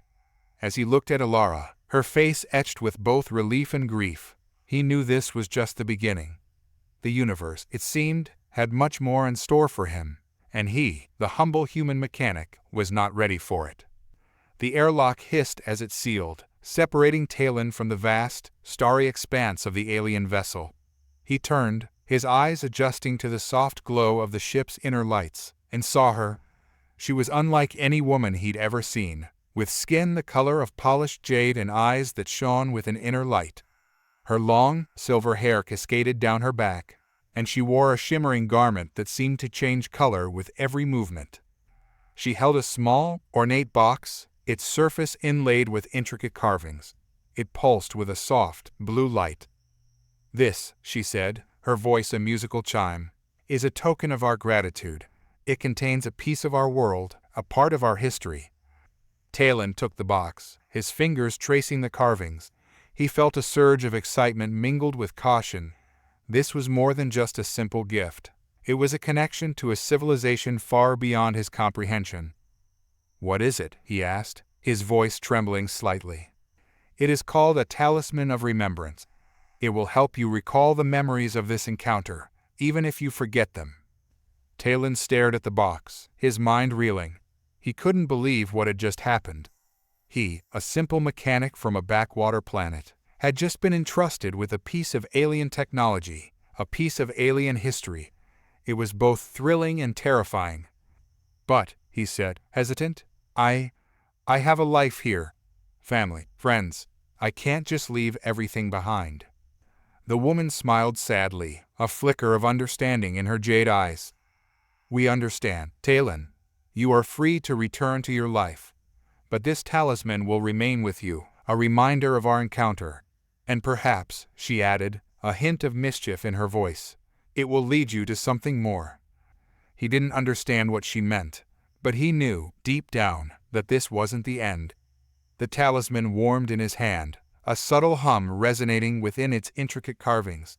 It was a promise, a whisper of something more. But as he prepared to leave, a new complication arose. The ship's navigation system, the very one he had repaired, suddenly sputtered and died. A series of flashing red lights on the control panel signaled an imminent system overload. "We have a problem," he said, his voice tight with fear. "The ship's systems are failing. I need to fix it, but I don't know how." The woman, who had been watching him with a concerned expression, stepped forward. "There is another way," she said, "but it is dangerous. We need to go back to our world, but the journey will be treacherous." Talon looked at the flashing lights, then back at her. "I have no choice," he said, his voice firm. "I have to fix this. I can't leave you stranded."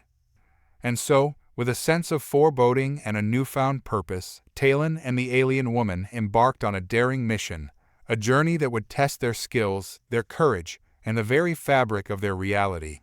The talisman, pulsating with a newfound intensity, became a beacon, a guiding light in the darkness, promising a future both unknown and exhilarating. The airlock hissed open, revealing a figure cloaked in shimmering fabric that rippled like liquid metal. It was the alien woman, Seraphina, her pale, elfin features etched with gratitude. Beside her stood a towering, muscular creature with skin like polished obsidian and eyes that glowed a fiery orange. He was Valerian, her bodyguard and, as Celeste had learned, her first mate. "Thank you, Silas," Seraphina said, her voice like tinkling bells. "Your quick thinking saved us from disaster." Celeste, a grizzled mechanic who'd spent his life on the dusty fringes of the galaxy, felt an odd warmth bloom in his chest. He'd never been much of a people person, but something about this elegant, otherworldly woman captivated him. "Just doing my job, ma'am," he replied gruffly, trying to hide his blush. Valerian, however, didn't seem to share Silas's admiration. He regarded him with a cold, appraising gaze. "You have done us a service, human," he boomed, his voice resonating with raw power. "But we still have much to discuss." Silas felt a prickle of unease. He'd heard stories about the Xantari, Seraphina's race, known for their intricate societal structure and their strict adherence to tradition. He wondered what "much to discuss" really meant. "Seraphina," he ventured, "might I ask what?" "We are in your debt, Celeste," she interrupted, her expression softening. "But our gratitude is not without its obligations. As the ancient customs dictate, you are now bound to us by a debt of honor." Silas felt a chill crawl down his spine. He'd never imagined a simple repair job could lead him into such a complex situation. What exactly were these obligations? What was he getting himself into? I understand," he stammered, feeling trapped in a web of ancient rituals he couldn't comprehend. Seraphina extended a hand, her fingers long and delicate. "We offer you a choice, Celeste. You may return to your life, or you may choose to join us." Silas stared at her hand, a whirlwind of conflicting emotions warring within him. He knew his life back on the scrap heap was hardly glamorous, but it was familiar. The thought of leaving it all behind for an unknown destiny with these enigmatic aliens filled him with both fear and a strange, exhilarating excitement. I need some time to think," he said finally, his voice trembling slightly. Seraphina nodded understandingly. "Take all the time you need, Celeste. We will wait." As the airlock hissed shut, leaving him alone in the cold, sterile workshop, Celeste felt the weight of his decision crushing down on him. He was a simple mechanic, a man of tools and technology, not of grand gestures and ancient traditions. Yet, a part of him craved something more, something beyond the mundane routine of his life. The choice was his, but the consequences would be far greater than he could ever have imagined. He looked at the alien ship, now gleaming and whole, and a shiver ran down his spine. The universe, it seemed, was offering him a chance to escape his ordinary life. But at what cost? The alien woman, with skin the color of moonlight and eyes that shimmered like the Milky Way, surveyed the dusty junkyard, her lips pursed in a frown. She was a stranger in this rusty labyrinth, her ship, the sleek, Silver Star Weaver, grounded and useless. Her name was Lyra, and she was a star-farer, a woman of the cosmos, a seeker of knowledge. Her journey had taken her far and wide, but never to this dusty backwater planet. "It's the fuel injectors," the human mechanic, a wiry man named Rafe, had declared with a grimace, his brow furrowed as he stared at the complex alien technology. "They're fried. No wonder your ship's acting up."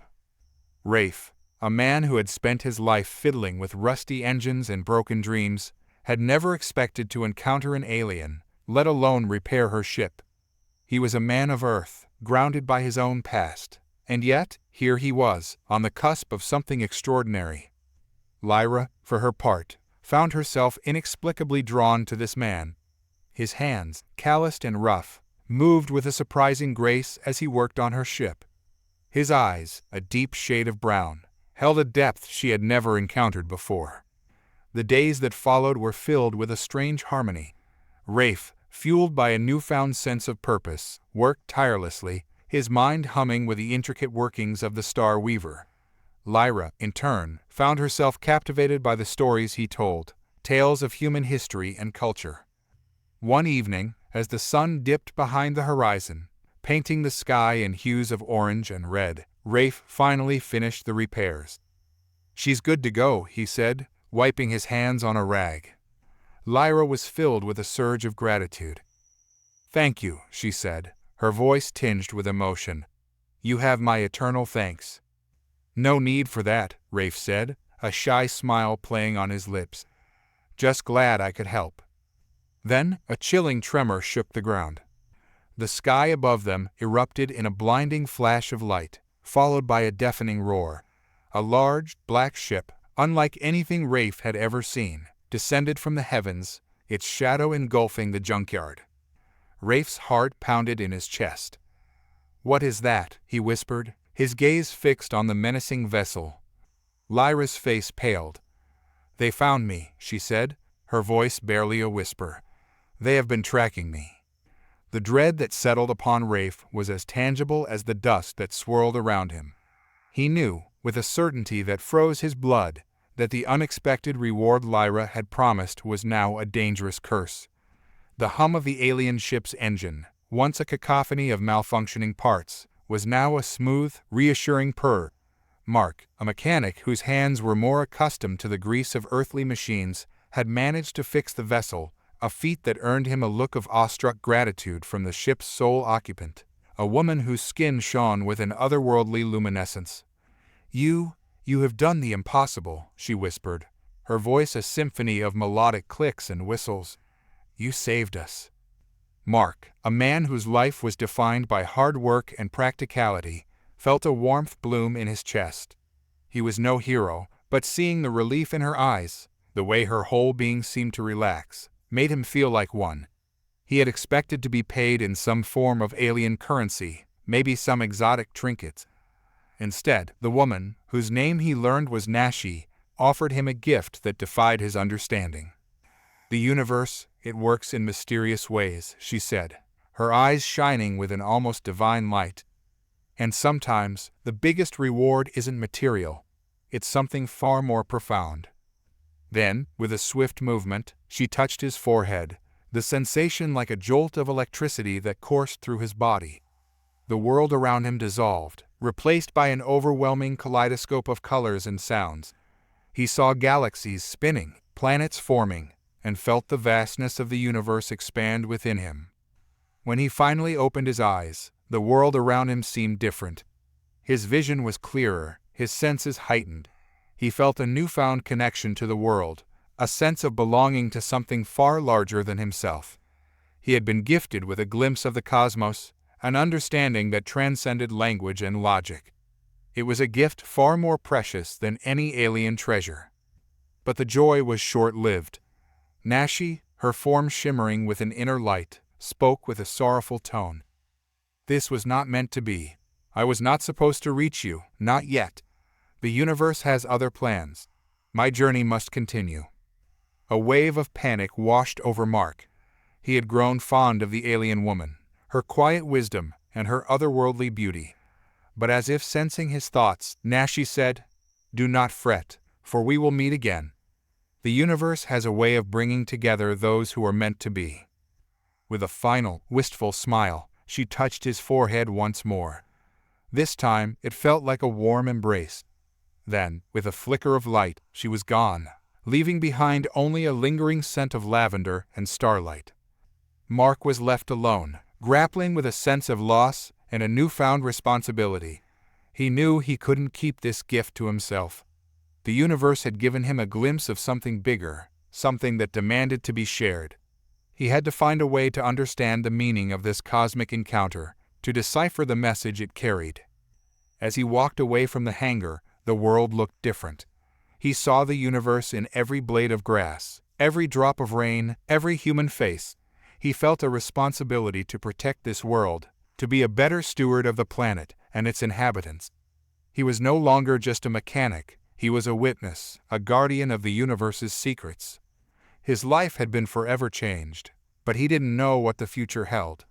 Was there a deeper purpose to this encounter? Would he ever see Nashi again? One thing was certain, his journey had just begun, and it was a journey that would lead him beyond the stars and into the very heart of the universe. The hum of the alien ship filled the air as Finnegan, the grizzled human mechanic, tightened the last bolt on the warp drive. He wiped his brow, feeling the familiar ache in his back. It had been a grueling week, deciphering the alien technology, a tangled mess of shimmering wires and pulsing crystals. He knew his work was good, however. The sleek, silver ship hummed with a renewed power. Standing before him was the alien woman, her skin a shade of luminous blue, her eyes glowing with an inner light. She wore a simple, flowing gown, the fabric shimmering like moonlight on water. She spoke in a melodious voice, each syllable a soft chime, thanking Finnegan for his expertise. "You are most welcome, madam," Finnegan replied, his gruff voice softening as he met her gaze. "But your reward is unexpected." He gestured towards the table, where a strange device sat, radiating a gentle warmth. It was a crystal sphere, pulsing with an ethereal light. "This is a device of great power," the alien woman explained, her voice soft, capable of healing any ailment, any injury. Finnegan blinked, feeling a familiar pang of skepticism. "Well, I can always use a good pain reliever, I suppose," he muttered, reaching for the sphere. He held it in his hand, feeling a wave of energy surge through him. It was a feeling he couldn't quite place, a warmth that spread through his body, erasing the years of aches and pains. "But it's not just pain, is it?" the alien woman asked, her voice laced with a hint of amusement. "It's something more, something deeper." Finnegan realized she was right. He felt a shift within him, not just physical but mental. His mind felt sharper, his thoughts clearer. He looked at the woman, his eyes widening in awe. "What have you done?" "It's a gift," she said, her eyes shining with an inexplicable light. "A gift for your kindness, for your willingness to help even when you understood so little. It's a power that will help you heal, not just yourself, but others." As the alien woman turned to leave, Finnegan felt a new purpose fill him. He wasn't just a mechanic anymore, he was something more, something capable of healing. But as the ship ascended, leaving a trail of shimmering light in its wake, a new complication arose. The device, nestled in his hand, began to pulse with a renewed intensity, and a voice, unfamiliar yet oddly comforting, echoed in his mind. "We've been waiting for you, Finnegan." He looked up at the sky, where the alien ship had vanished, leaving only a faint shimmer. His heart pounded with a mix of fear and excitement. The gift, he realized, was only the beginning. He was no longer just a mechanic, but a conduit for something far greater. The universe had a plan, and he was now a part of it. The whirring of the alien ship's engine finally subsided, replaced by the soft hum of the cooling system. A sigh escaped Lyra, her brow slick with sweat, as she stood back from the intricate machinery. She'd spent days deciphering the alien technology, her mind straining to bridge the gap between her human understanding and the ship's otherworldly complexity. She glanced up at the two alien women, their skin a shimmering opalescence, their eyes like pools of liquid starlight. One, with a cascade of silver hair, smiled warmly. "Thank you, Lyra," she said, her voice a melodious chime. "You have saved us." Lyra, her heart swelling with pride, shook her head. "It was nothing. I'm just glad I could help." The other woman, with a crown of intricate braids, studied Lyra with an intensity that made the young mechanic uneasy. Her voice, when she spoke, was like the whisper of the wind. "You have shown great skill, Lyra," she said, "and courage. But do you know why your help was needed?" Lyra shook her head again. "I only know that your ship was in trouble, and I wanted to help." The woman with the braids smiled, a touch of amusement in her eyes. "Your generosity is admirable, but your curiosity is even more so. You see, this ship is not merely a vessel. It is a living entity, a descendant of our own kind. We have been traveling for generations, seeking a home, A world where we can finally be whole again. But the journey has taken its toll on our ship. It is weakened, and without you, we would have been forced to abandon it to die." Lyra's breath caught in her throat. She'd thought they were just lost travelers, but their story was far more profound. She looked at the ship, its metallic hull gleaming under the twilight sky, and suddenly it seemed less like a machine and more like a wounded creature. What can I do?" she whispered. The woman with the braids pointed to the back of the ship, where a small hatch opened to reveal a shimmering sphere, radiating with a soft light. "This is our core," she explained. "It holds the essence of our ship, its life force. It has been slowly dimming. But you, Lyra, you have the power to heal it. It is a gift you possess, a resonance with the fabric of the universe. We believe you are the key to our survival." Lyra stared at the sphere, a wave of fear and wonder washing over her. The woman's words were unsettling. Was it true? Did she truly possess such power? The thought was terrifying and exhilarating all at once. Suddenly, a high-pitched whine filled the air. The ship lurched violently, its lights flickering wildly. The alien women gasped in alarm, their faces pale with fear. "It's happening again," the woman with the silver hair cried. "The anomaly. We are losing control." Lyra's fear intensified. The ship was in danger, and she was the only one who could help. But was she ready? She looked at the glowing sphere, its light flickering like a dying star. Could she really heal it? As the ship lurched again, a strange feeling washed over her. A warmth, a pulsing energy that seemed to emanate from deep within her. A sense of certainty. She closed her eyes, focusing on the sphere, willing the energy within her to flow toward it. And then she saw it. A vision, a swirling vortex of energy that pulsed with the heartbeat of the universe. It was a power she'd never known she possessed, a connection to something far greater than herself. She saw the ship, its wounded core, and felt the pain, the fear, the desperation. And she felt a surge of determination, a desire to help, to heal. Lyra opened her eyes, her gaze unwavering. This was her test, her challenge, and she would not fail. The whirring of the alien ship's engine, a symphony of strange tones, filled the air as Tal, the mechanic, surveyed the damage. His brow furrowed, studying the intricate network of glowing wires and tubes. It was like nothing he'd ever seen. Yet somehow, the alien language of the ship's mechanics resonated with a familiar logic in his mind. The ship's owner, a being he could only describe as humanoid with shimmering turquoise skin, watched him intently. Her name was Vara, and she spoke in a language that sounded like wind chimes, translated into his mind by the universal translator embedded in his ear. "This ship, it's old," she said, her voice like the whisper of a distant waterfall. "But it holds memories, and I cannot let it be lost." Tal understood. He, too, had a fondness for old things, machines that held stories within their worn gears and rusting metal. He spent the next few days hunched over the engine, his fingers tracing the alien circuitry, his mind filled with the hum and buzz of the ship.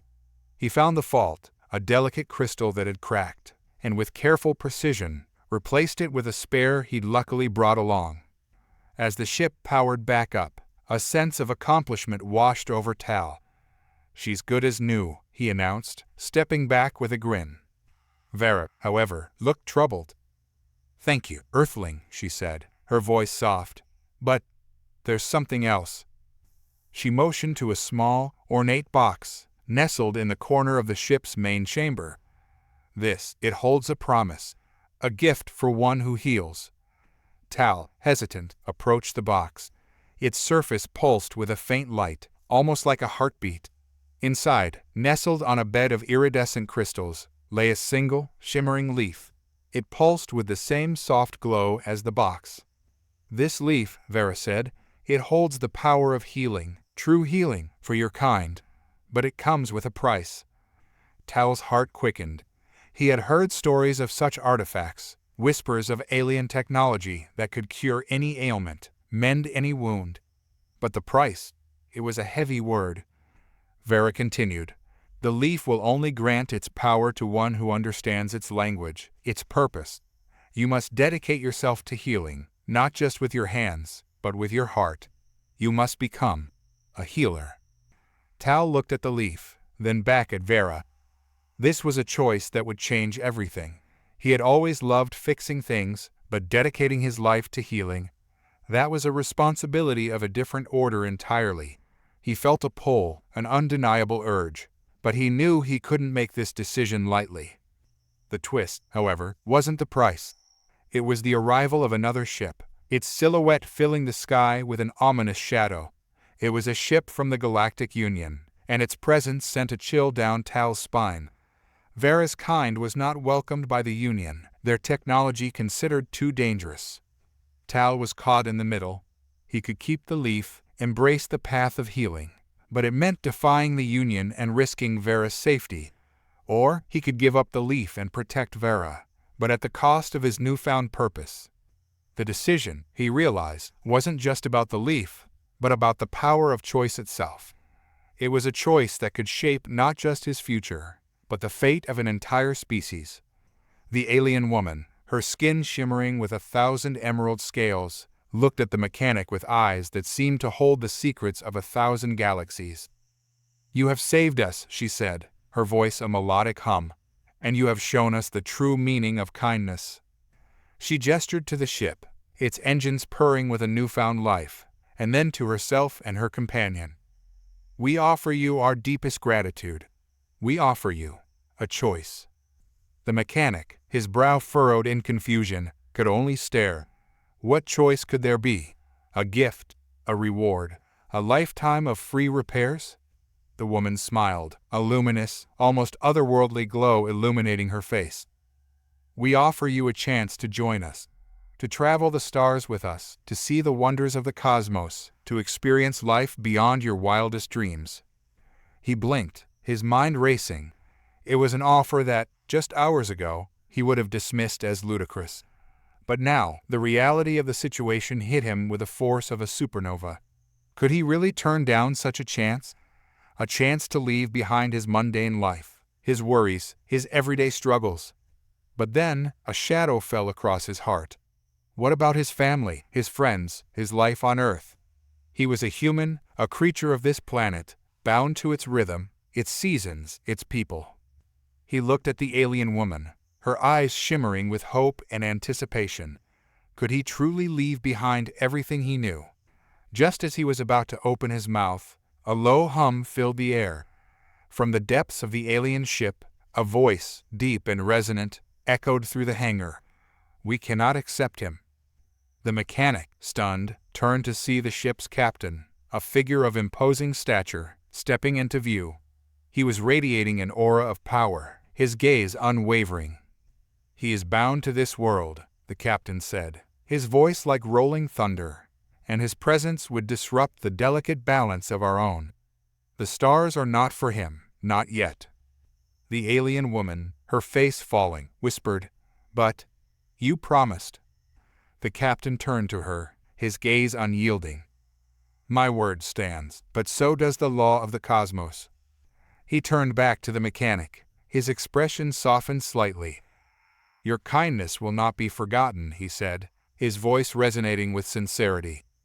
"Perhaps one day, when the time is right, the stars will welcome you.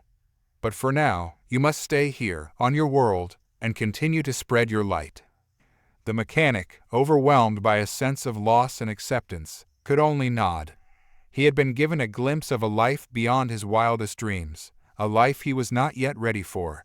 He watched as the alien ship, a beacon of hope and wonder, soared into the night sky, leaving behind a trail of starlight and a profound sense of longing in his heart. He knew, with a certainty that transcended logic, that this was not the end. This was just the beginning of something extraordinary. The cosmos had spoken, and he would listen. He would continue to live, to love, to work, and to wait for the day when his journey among the stars would truly begin. The woman, her skin shimmering with an opalescent glow, looked at him, her eyes wide with something akin to awe. "You have saved us," she said, her voice a melodious chirp. "You have given us a chance to return home." He, a humble mechanic who had never traveled beyond his own small town, felt a blush creeping up his neck. He'd only done what he knew how to do: fix things. He had no idea that his simple act of repairing a malfunctioning engine would lead him to this moment. The woman, the leader of this crew of strangely beautiful, vaguely avian beings, touched his hand with a delicate claw. "As a token of our gratitude," she said, "we offer you this." She held out a small, intricately carved sphere, humming softly. As he took it, the sphere pulsed with a gentle light, then suddenly shot a beam of light towards him. It felt like his entire body was being scanned. Then, he felt a strange sensation, like a feather-light push, and everything went silent. He looked around, confused. The woman and her crew were gone. The ship was gone. He was standing in a vast, open field under a sky painted with an impossible array of colors, and a voice, soft as whispers, echoed in his head. "You are now one of us. Welcome, friend, to the vastness of the universe." The alien woman, her skin shimmering like amethysts under the harsh light of the repair bay, smiled. "You have done wonders, human. My vessel is as good as new." She extended a slender hand, its fingertips ending in delicate, translucent claws. "You have earned my gratitude, and a small token of my appreciation." The mechanic, a seasoned veteran of Earth's toughest repair jobs, chuckled nervously. "Just doing my job, ma'am. Though, if you're offering, well, I wouldn't mind a good cup of coffee." The alien laughed, a sound like wind chimes tinkling in a summer breeze. She opened a small pouch at her waist, revealing a shimmering, pulsating object. "This," she said, "is a seed from the starbloom. A rare flower found only on my home world. It holds the power to grant a single wish." The mechanic's jaw dropped. A wish? This was beyond anything he could have imagined. He thought of all the things he could wish for: a luxurious life, a cure for his ailing mother, even the ability to fly. He held his breath as the alien woman placed the seed in his palm. "Choose wisely, human," she warned. "The power of a wish is a double-edged sword." He looked at the pulsating seed, its light warming his hand. He closed his eyes, visualizing all the possibilities. But then, a memory flickered through his mind, a memory of his grandfather, who had always dreamt of seeing the stars up close. Opening his eyes, he looked at the alien woman, his face filled with a newfound determination. "I wish," he said, "for my grandfather to see the universe through my eyes." The alien woman's smile faded, replaced by a look of surprise. "A wish for another?" she asked, her voice laced with confusion. The mechanic nodded, his heart filled with a strange sense of peace. "He's too old to travel now, but maybe I can share this incredible experience with him somehow." As the seed began to glow, the alien woman whispered, "You are a strange, but kind human." Suddenly, the repair bay was filled with a blinding light. When it faded, the mechanic was no longer alone. Standing next to him, his eyes wide with wonder, was his grandfather. The mechanic's face broke into a wide grin. "Welcome to the stars, Grandpa," he said, his voice choked with emotion. The old man's hand trembled as he reached out to touch the shimmering ship, the vast expanse of the universe stretching out before him. "I never thought I'd see this," he whispered, his eyes filled with tears. The mechanic looked at the alien woman, a silent question in his eyes. She smiled, a knowing gleam in her amethyst gaze. "Sometimes," she said, "the greatest wish is the one you make for someone else." The alien woman, her skin shimmering with an otherworldly luminescence, looked at the human mechanic with a mix of gratitude and apprehension. He had, against all odds, managed to repair her damaged ship, a feat even her own people struggled with. "You have my eternal thanks, human," she said, her voice a melodious hum. "The knowledge you possess is remarkable. As a token of my appreciation, I offer you this." She extended a hand, a swirling energy field blossoming within it. The human mechanic hesitated, his mind racing. Was this some form of alien currency, a gift beyond his comprehension? I don't understand," he stammered. "It is a gift of knowledge," the alien woman explained, her voice soft yet firm. A glimpse into the vastness of the universe, the secrets of your own kind, things you have never imagined. The human mechanic, filled with curiosity and a touch of fear, took her hand. The energy field pulsed, and suddenly, he was engulfed in a blinding light. When it faded, he was no longer in his workshop, but in a vast, shimmering space, a swirling nebula of colors and sounds beyond anything he had ever experienced. He felt a new understanding wash over him, his mind expanding, his senses heightened. He could feel the pulse of the universe, the flow of energy, the interconnectedness of all things. He understood languages he had never heard, saw patterns in the stars, felt the secrets of the cosmos whispering in his ears.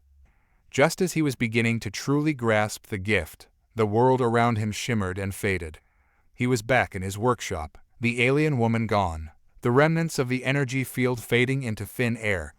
He felt a sense of profound loss, a yearning for the knowledge he had briefly held. But then, he noticed something strange. His hands, his tools, the entire workshop. Everything seemed different. It was as if the world was now seen in a new light, a clearer, sharper light. The human mechanic looked in a mirror. His eyes, usually a dull brown, now shone with a strange, captivating blue. He realized then that the alien woman hadn't just given him knowledge. She had given him a gift far greater. She had given him a glimpse of the universe, and in doing so, she had forever changed him. He was no longer simply a human mechanic. He was something more.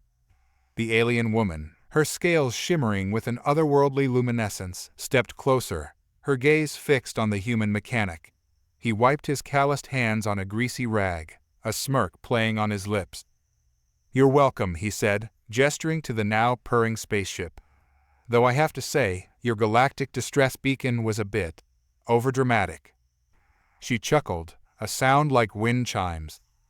"My apologies," she said, her voice melodic. "We are not known for our subtlety." She reached into her flowing robes and produced a small, intricately carved box. "This is a token of our gratitude, a gift from my people." The mechanic's eyes widened. He'd heard whispers of the gifts these aliens bestowed upon those who aided them, powerful artifacts beyond human comprehension. He opened the box, expecting to find a shimmering jewel or a device of unimaginable power. But instead, nestled in velvet, lay a single, perfect feather.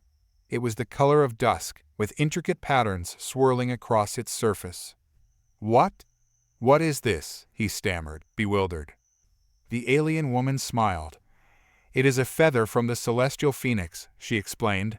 "It holds the power of resurrection. Should you ever find yourself in need, simply touch it to your heart, and it will grant you a second chance." The mechanic's jaw dropped. A second chance. He wasn't sure he understood. The concept seemed almost absurd, yet the feather emanated a strange warmth, a comforting energy. He took it in his hand, its weight surprisingly substantial. As the alien woman stepped back towards her ship, a flash of light erupted from the sky, bathing everything in a blinding brilliance. The mechanic shielded his eyes, bewildered. When the light subsided, he looked up, his eyes widening in disbelief. The alien woman was gone, and in her place stood a giant, winged creature, its feathers the same color as the feather in his hand. The creature looked at him, its eyes filled with a strange sorrow. Then, in a voice that echoed through the air like thunder, it spoke. "You have been chosen," it said. "Now, come. Your journey has just begun." With a final, triumphant clang, the alien woman, her skin shimmering with an iridescent blue, clapped a hand on the mechanic's shoulder. "You are a master of your craft, human. Your skill surpasses even the finest of our engineers." She bowed slightly, a gesture of profound respect. "We are eternally grateful for your assistance." The mechanic, a grizzled man with hands calloused from years of labor, smiled. "Just glad I could help. Now, about that reward." The alien woman chuckled, a sound like wind chimes. "It is a privilege to grant your request. You may ask for anything. A fortune, a position of power, perhaps even an interstellar adventure." The mechanic hesitated. He had never dreamed of such riches, but a simple wish welled up within him. Honestly, he said, I'd just like to see what my hometown looks like from space. I haven't seen it in years. The woman's eyes widened in surprise. A simple wish, indeed, but one I can fulfill. She beckoned him closer, and with a gesture, a shimmering portal opened before them, revealing a breathtaking view of Earth. The mechanic gasped. It's even more beautiful than I remembered. But before he could fully take it in, a tremor shook the air. The portal began to flicker, then vanished with a crackle. The alien woman's face hardened. It appears our journey is cut short, she said, her voice tinged with regret. A sudden galactic shift has disrupted the portal. The mechanic felt a pang of disappointment, but he smiled. It's all right, he said. At least I got to see it. Suddenly, the alien woman's eyes widened again, this time with a strange mix of awe and fear. Something is happening, she whispered, her voice barely audible. We are not alone here. A chilling hum filled the air, and the ground vibrated beneath their feet. A colossal ship, its hull shimmering with an unknown energy, emerged from the distortion in the space-time fabric. Its silhouette filled the sky, blotting out the sun. The alien woman gripped the mechanic's arm tightly. This is beyond anything I could have imagined. We must leave, now. The mechanic, overwhelmed by a sense of dread, could only stare up at the alien vessel, a silent question forming in his mind. What had he stumbled upon, and what was its purpose? The alien woman, her scales shimmering like a galaxy, smiled at the human mechanic. You have saved us, friend. Your skill surpasses any we have encountered. She gestured towards a chest, crafted from a substance that seemed to pulsate with internal light. This is a token of our gratitude. He opened the chest, his heart leaping with anticipation. Inside lay a jewel, the size of a fist, that thrummed with an internal energy that warmed his hand. It pulsed with the colors of the alien woman's scales, a breathtaking spectacle. It is a gift of knowledge, the alien woman explained. A map to a place where your kind are revered, a place of peace and learning. He stared at the jewel, its warmth growing. His life, previously confined to the mundane workings of his repair shop, now held the promise of an incredible journey. He could not resist the allure of the unknown. Thank you, he whispered, a tremor of excitement shaking his voice. I accept your gift. But as he reached for the jewel, a strange sensation swept through him. A jolt of energy, the feel of 1,000 tiny needles pricking his skin. The alien woman gasped, her eyes wide with surprise. What is happening? She asked, her voice laced with fear. The jewel pulsed even brighter, a blinding light that forced him to close his eyes. When he opened them again, he was no longer in his workshop. He was in a completely different place, a lush, vibrant jungle teeming with strange, bioluminescent creatures. The jewel, now inert, lay in his hand. He was not the human mechanic anymore. He was something else, something new. The alien woman, her scales now glowing a brilliant emerald green, stared at him, a mixture of fear and awe in her eyes. You are one of us now, she whispered. Welcome, brother. The alien woman, her skin shimmering like moonlight on water, stared at the human mechanic. He had, against all odds, repaired her ship, a marvel of alien technology that had defied even the most skilled engineers on her home planet. You are a master of your craft, she said, her voice melodic and strange. I am eternally indebted. The mechanic, a grizzled man with hands calloused from years of work, simply shrugged. Just doing what I do, he said, wiping oil from his hands. As a gesture of gratitude, the alien woman offered him a gift. It was a small, intricately carved box, its surface glowing with an otherworldly light. Inside, nestled on a bed of shimmering dust, lay a single, perfect pearl. It pulsed with a soft, warm light, as if alive. This is a gift of gratitude, she explained. It holds a single wish, a single moment of perfect joy. The mechanic, a pragmatist at heart, hesitated. He'd never believed in magic, but the pearl's glow was hypnotic. He looked at the alien woman, her eyes holding an ancient wisdom. He started, then paused. A sudden gust of wind, uncharacteristic for the usually calm desert, swept over them. He looked up, startled. The alien woman, however, seemed unfazed. "Your wish has already been granted," she said, her voice laced with amusement. "It seems your joy was already waiting for you." The mechanic followed her gaze. There, standing before him, was a young woman, her hair the color of sun-kissed wheat, a smile blooming on her face as she called out his name. It was his daughter, the one he thought he'd never see again. The alien woman's ship, repaired and shimmering, lifted into the sky, disappearing into the swirling dust, leaving the mechanic and his daughter reunited, the unexpected reward of the alien woman's gratitude. The alien woman, her skin shimmering with an opalescent glow, smiled at him. Her voice, a melodic hum that resonated deep within his soul, echoed through the workshop. "You have restored my vessel, and in doing so, you have earned a debt of gratitude that I can never truly repay." The mechanic, a man of earth and steel, felt a blush creep up his neck. He'd been a tinkerer all his life, fixing everything from rusty bicycles to sputtering engines. He'd never thought his skills would land him in the middle of an intergalactic rescue mission, nor that he'd be facing down a being of such unimaginable grace and power. "It was just a job," he mumbled, fiddling with a loose bolt. "Glad I could help." She chuckled, the sound like wind chimes dancing in a summer breeze. "Your humility is as impressive as your ingenuity," she said. "It is a rare quality among your kind." She extended a hand, her fingertips glowing with a soft, ethereal light. "I cannot offer you riches or fame, but I can offer you something far more valuable. A gift." He cautiously took her hand, feeling the warmth of her touch seep into him. The light intensified, then pulsed outwards, wrapping around his body. He gasped, overwhelmed by a wave of energy, a feeling of pure, unadulterated knowledge coursing through his veins. It was like every book he'd ever read, every machine he'd ever repaired, every experience he'd ever had, was suddenly organized, understood, and mastered. He opened his eyes, blinking in the bright light of the newly repaired spaceship. He looked at the woman, his heart overflowing with a gratitude that defied words. "What? What is this?" he stammered. She smiled, her eyes twinkling like distant stars. "It is the knowledge of your ancestors," she explained. "A gift passed down through generations of your people, long forgotten. It is the gift of creation, the gift of understanding, the gift of being whole."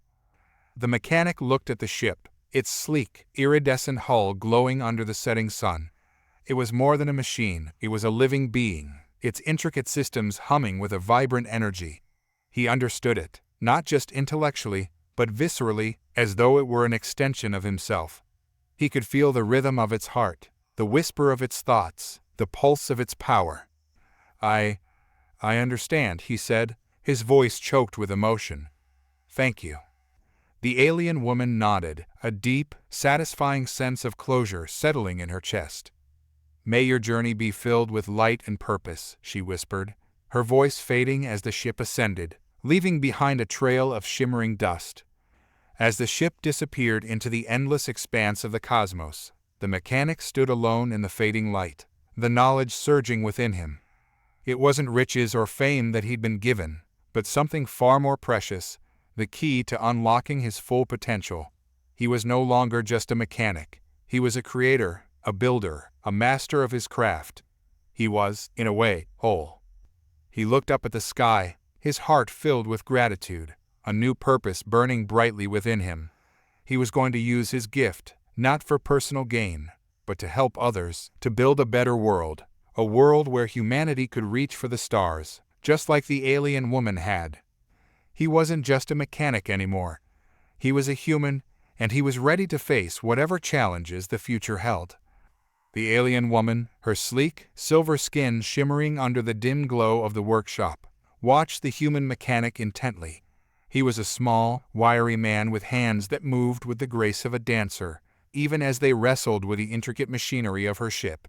He hadn't spoken much, but his quiet focus was reassuring. He was a man who understood the language of machines, their whispers and groans. He finished the repair with a satisfied sigh. "There," he said, gesturing to the glowing panel. "She should be good to go." The alien woman approached him, her steps silent and graceful. She extended a slender hand, her fingers tipped with translucent, opalescent scales. "Thank you," she said, her voice a melodic chirp. "You have saved us. We are in your debt." The mechanic, taken aback by her gesture, took her hand. It was cool and smooth against his rough, callous skin.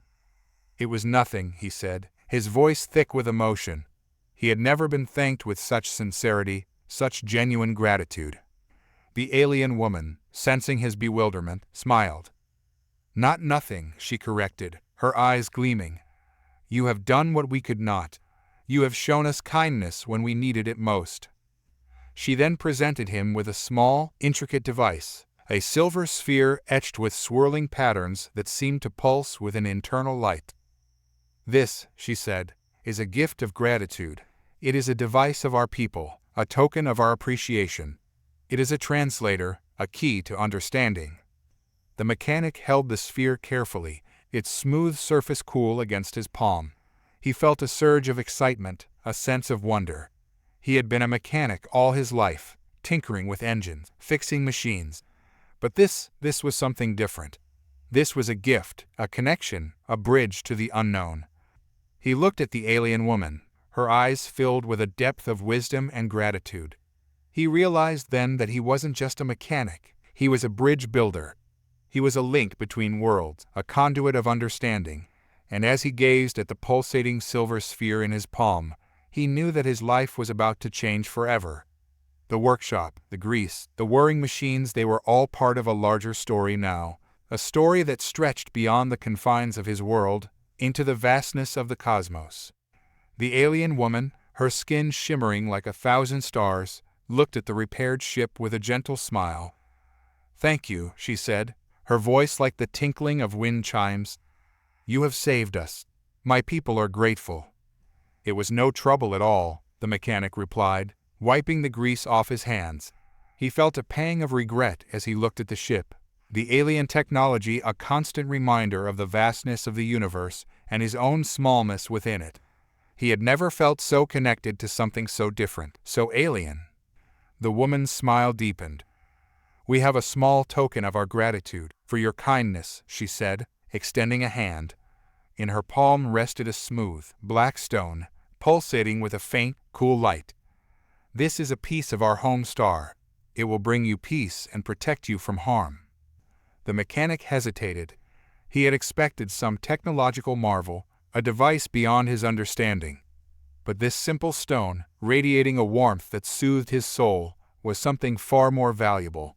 He took it, feeling a strange sense of fulfillment. He watched as the ship, its repairs complete, rose into the twilight sky. He knew he would never see this woman again, but the memory of her, the warmth of the starstone, would remain. It was a reminder of the kindness he had shown, the unexpected connection he had forged with a being from another world. He had fixed a ship, but he had also found something far more valuable, a sense of belonging, a connection to something bigger than himself. The universe, with all its strangeness and wonder, was no longer a distant, intimidating force. It was a place where kindness could bridge the gap between worlds, where even a simple mechanic could find his place amongst the stars. The woman, her skin shimmering like moonlight on water, smiled, her eyes holding a warmth that defied the cold emptiness of space. "Thank you," she said, her voice a melody of whispered chimes. "You have saved us. You have earned our gratitude." The mechanic, a man of grease-stained overalls and calloused hands, chuckled, feeling a blush rise on his face. "Just doing my job, ma'am. Glad I could help." He gestured towards the sleek, silver ship, now humming with life. "She's good as new, ready to take you home." The woman, her form wavering slightly, placed a hand on his shoulder. "Our home is far, farther than you can imagine, but you have earned a reward beyond your imagining." He shrugged, his heart pounding with a mix of apprehension and curiosity. "Well, I'm not expecting much. A good meal would be nice, and maybe some of that alien tech I saw earlier, just to tinker with." The woman's smile widened, revealing a flash of pearly white teeth. "We will provide you with more than that. You have shown kindness and ingenuity in the face of the unknown. You are a man of courage, and courage is a rare and precious thing." She gestured to a small, intricately carved box, its surface shimmering with an inner light. "This," she said, "is a gift from our people. It will grant you the ability to understand any language, to see the universe through different eyes, to travel beyond the limitations of your current understanding."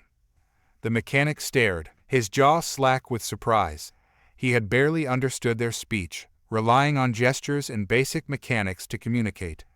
Now, the promise of understanding, of a world beyond his wildest dreams, shimmered before him. He cautiously took the box, its warmth radiating through his fingers. He looked at the woman, her eyes filled with a depth of wisdom that humbled him. "Thank you," he whispered, his voice thick with emotion. "I don't know what to say."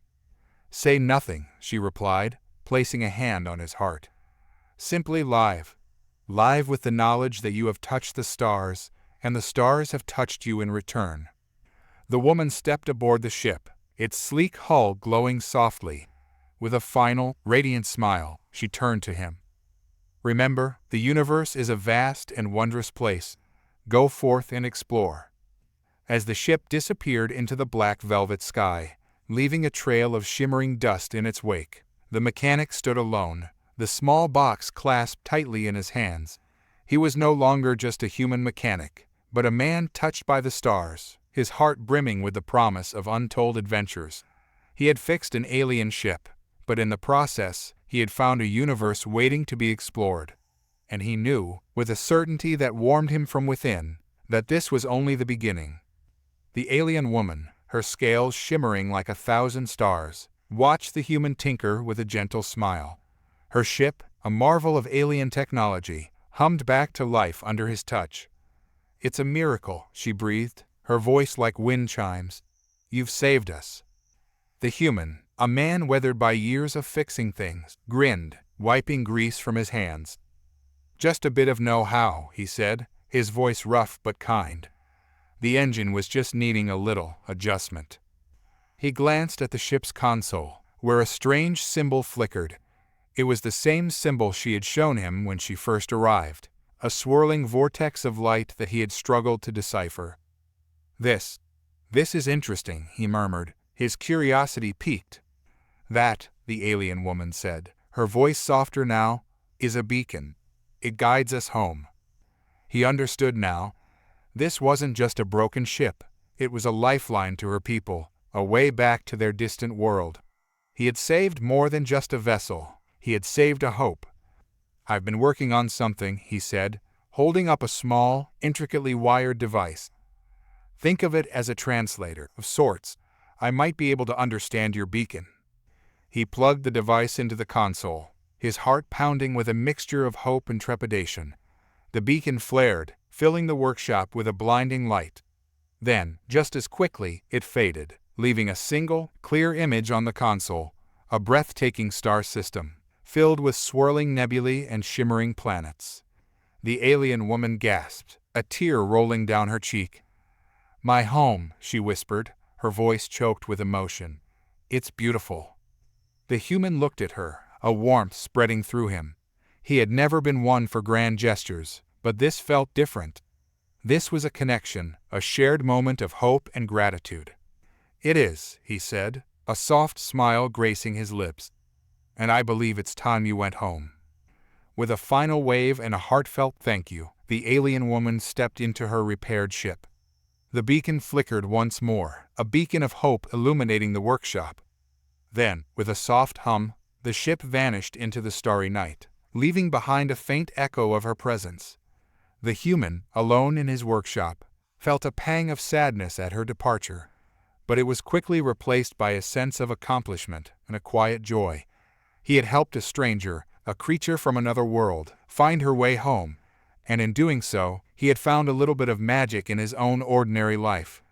He knew he wouldn't forget her, the alien woman with scales like stars, and the extraordinary story they had shared. He would always remember the day a human mechanic fixed an alien woman's ship, and received a reward far greater than he could ever have imagined.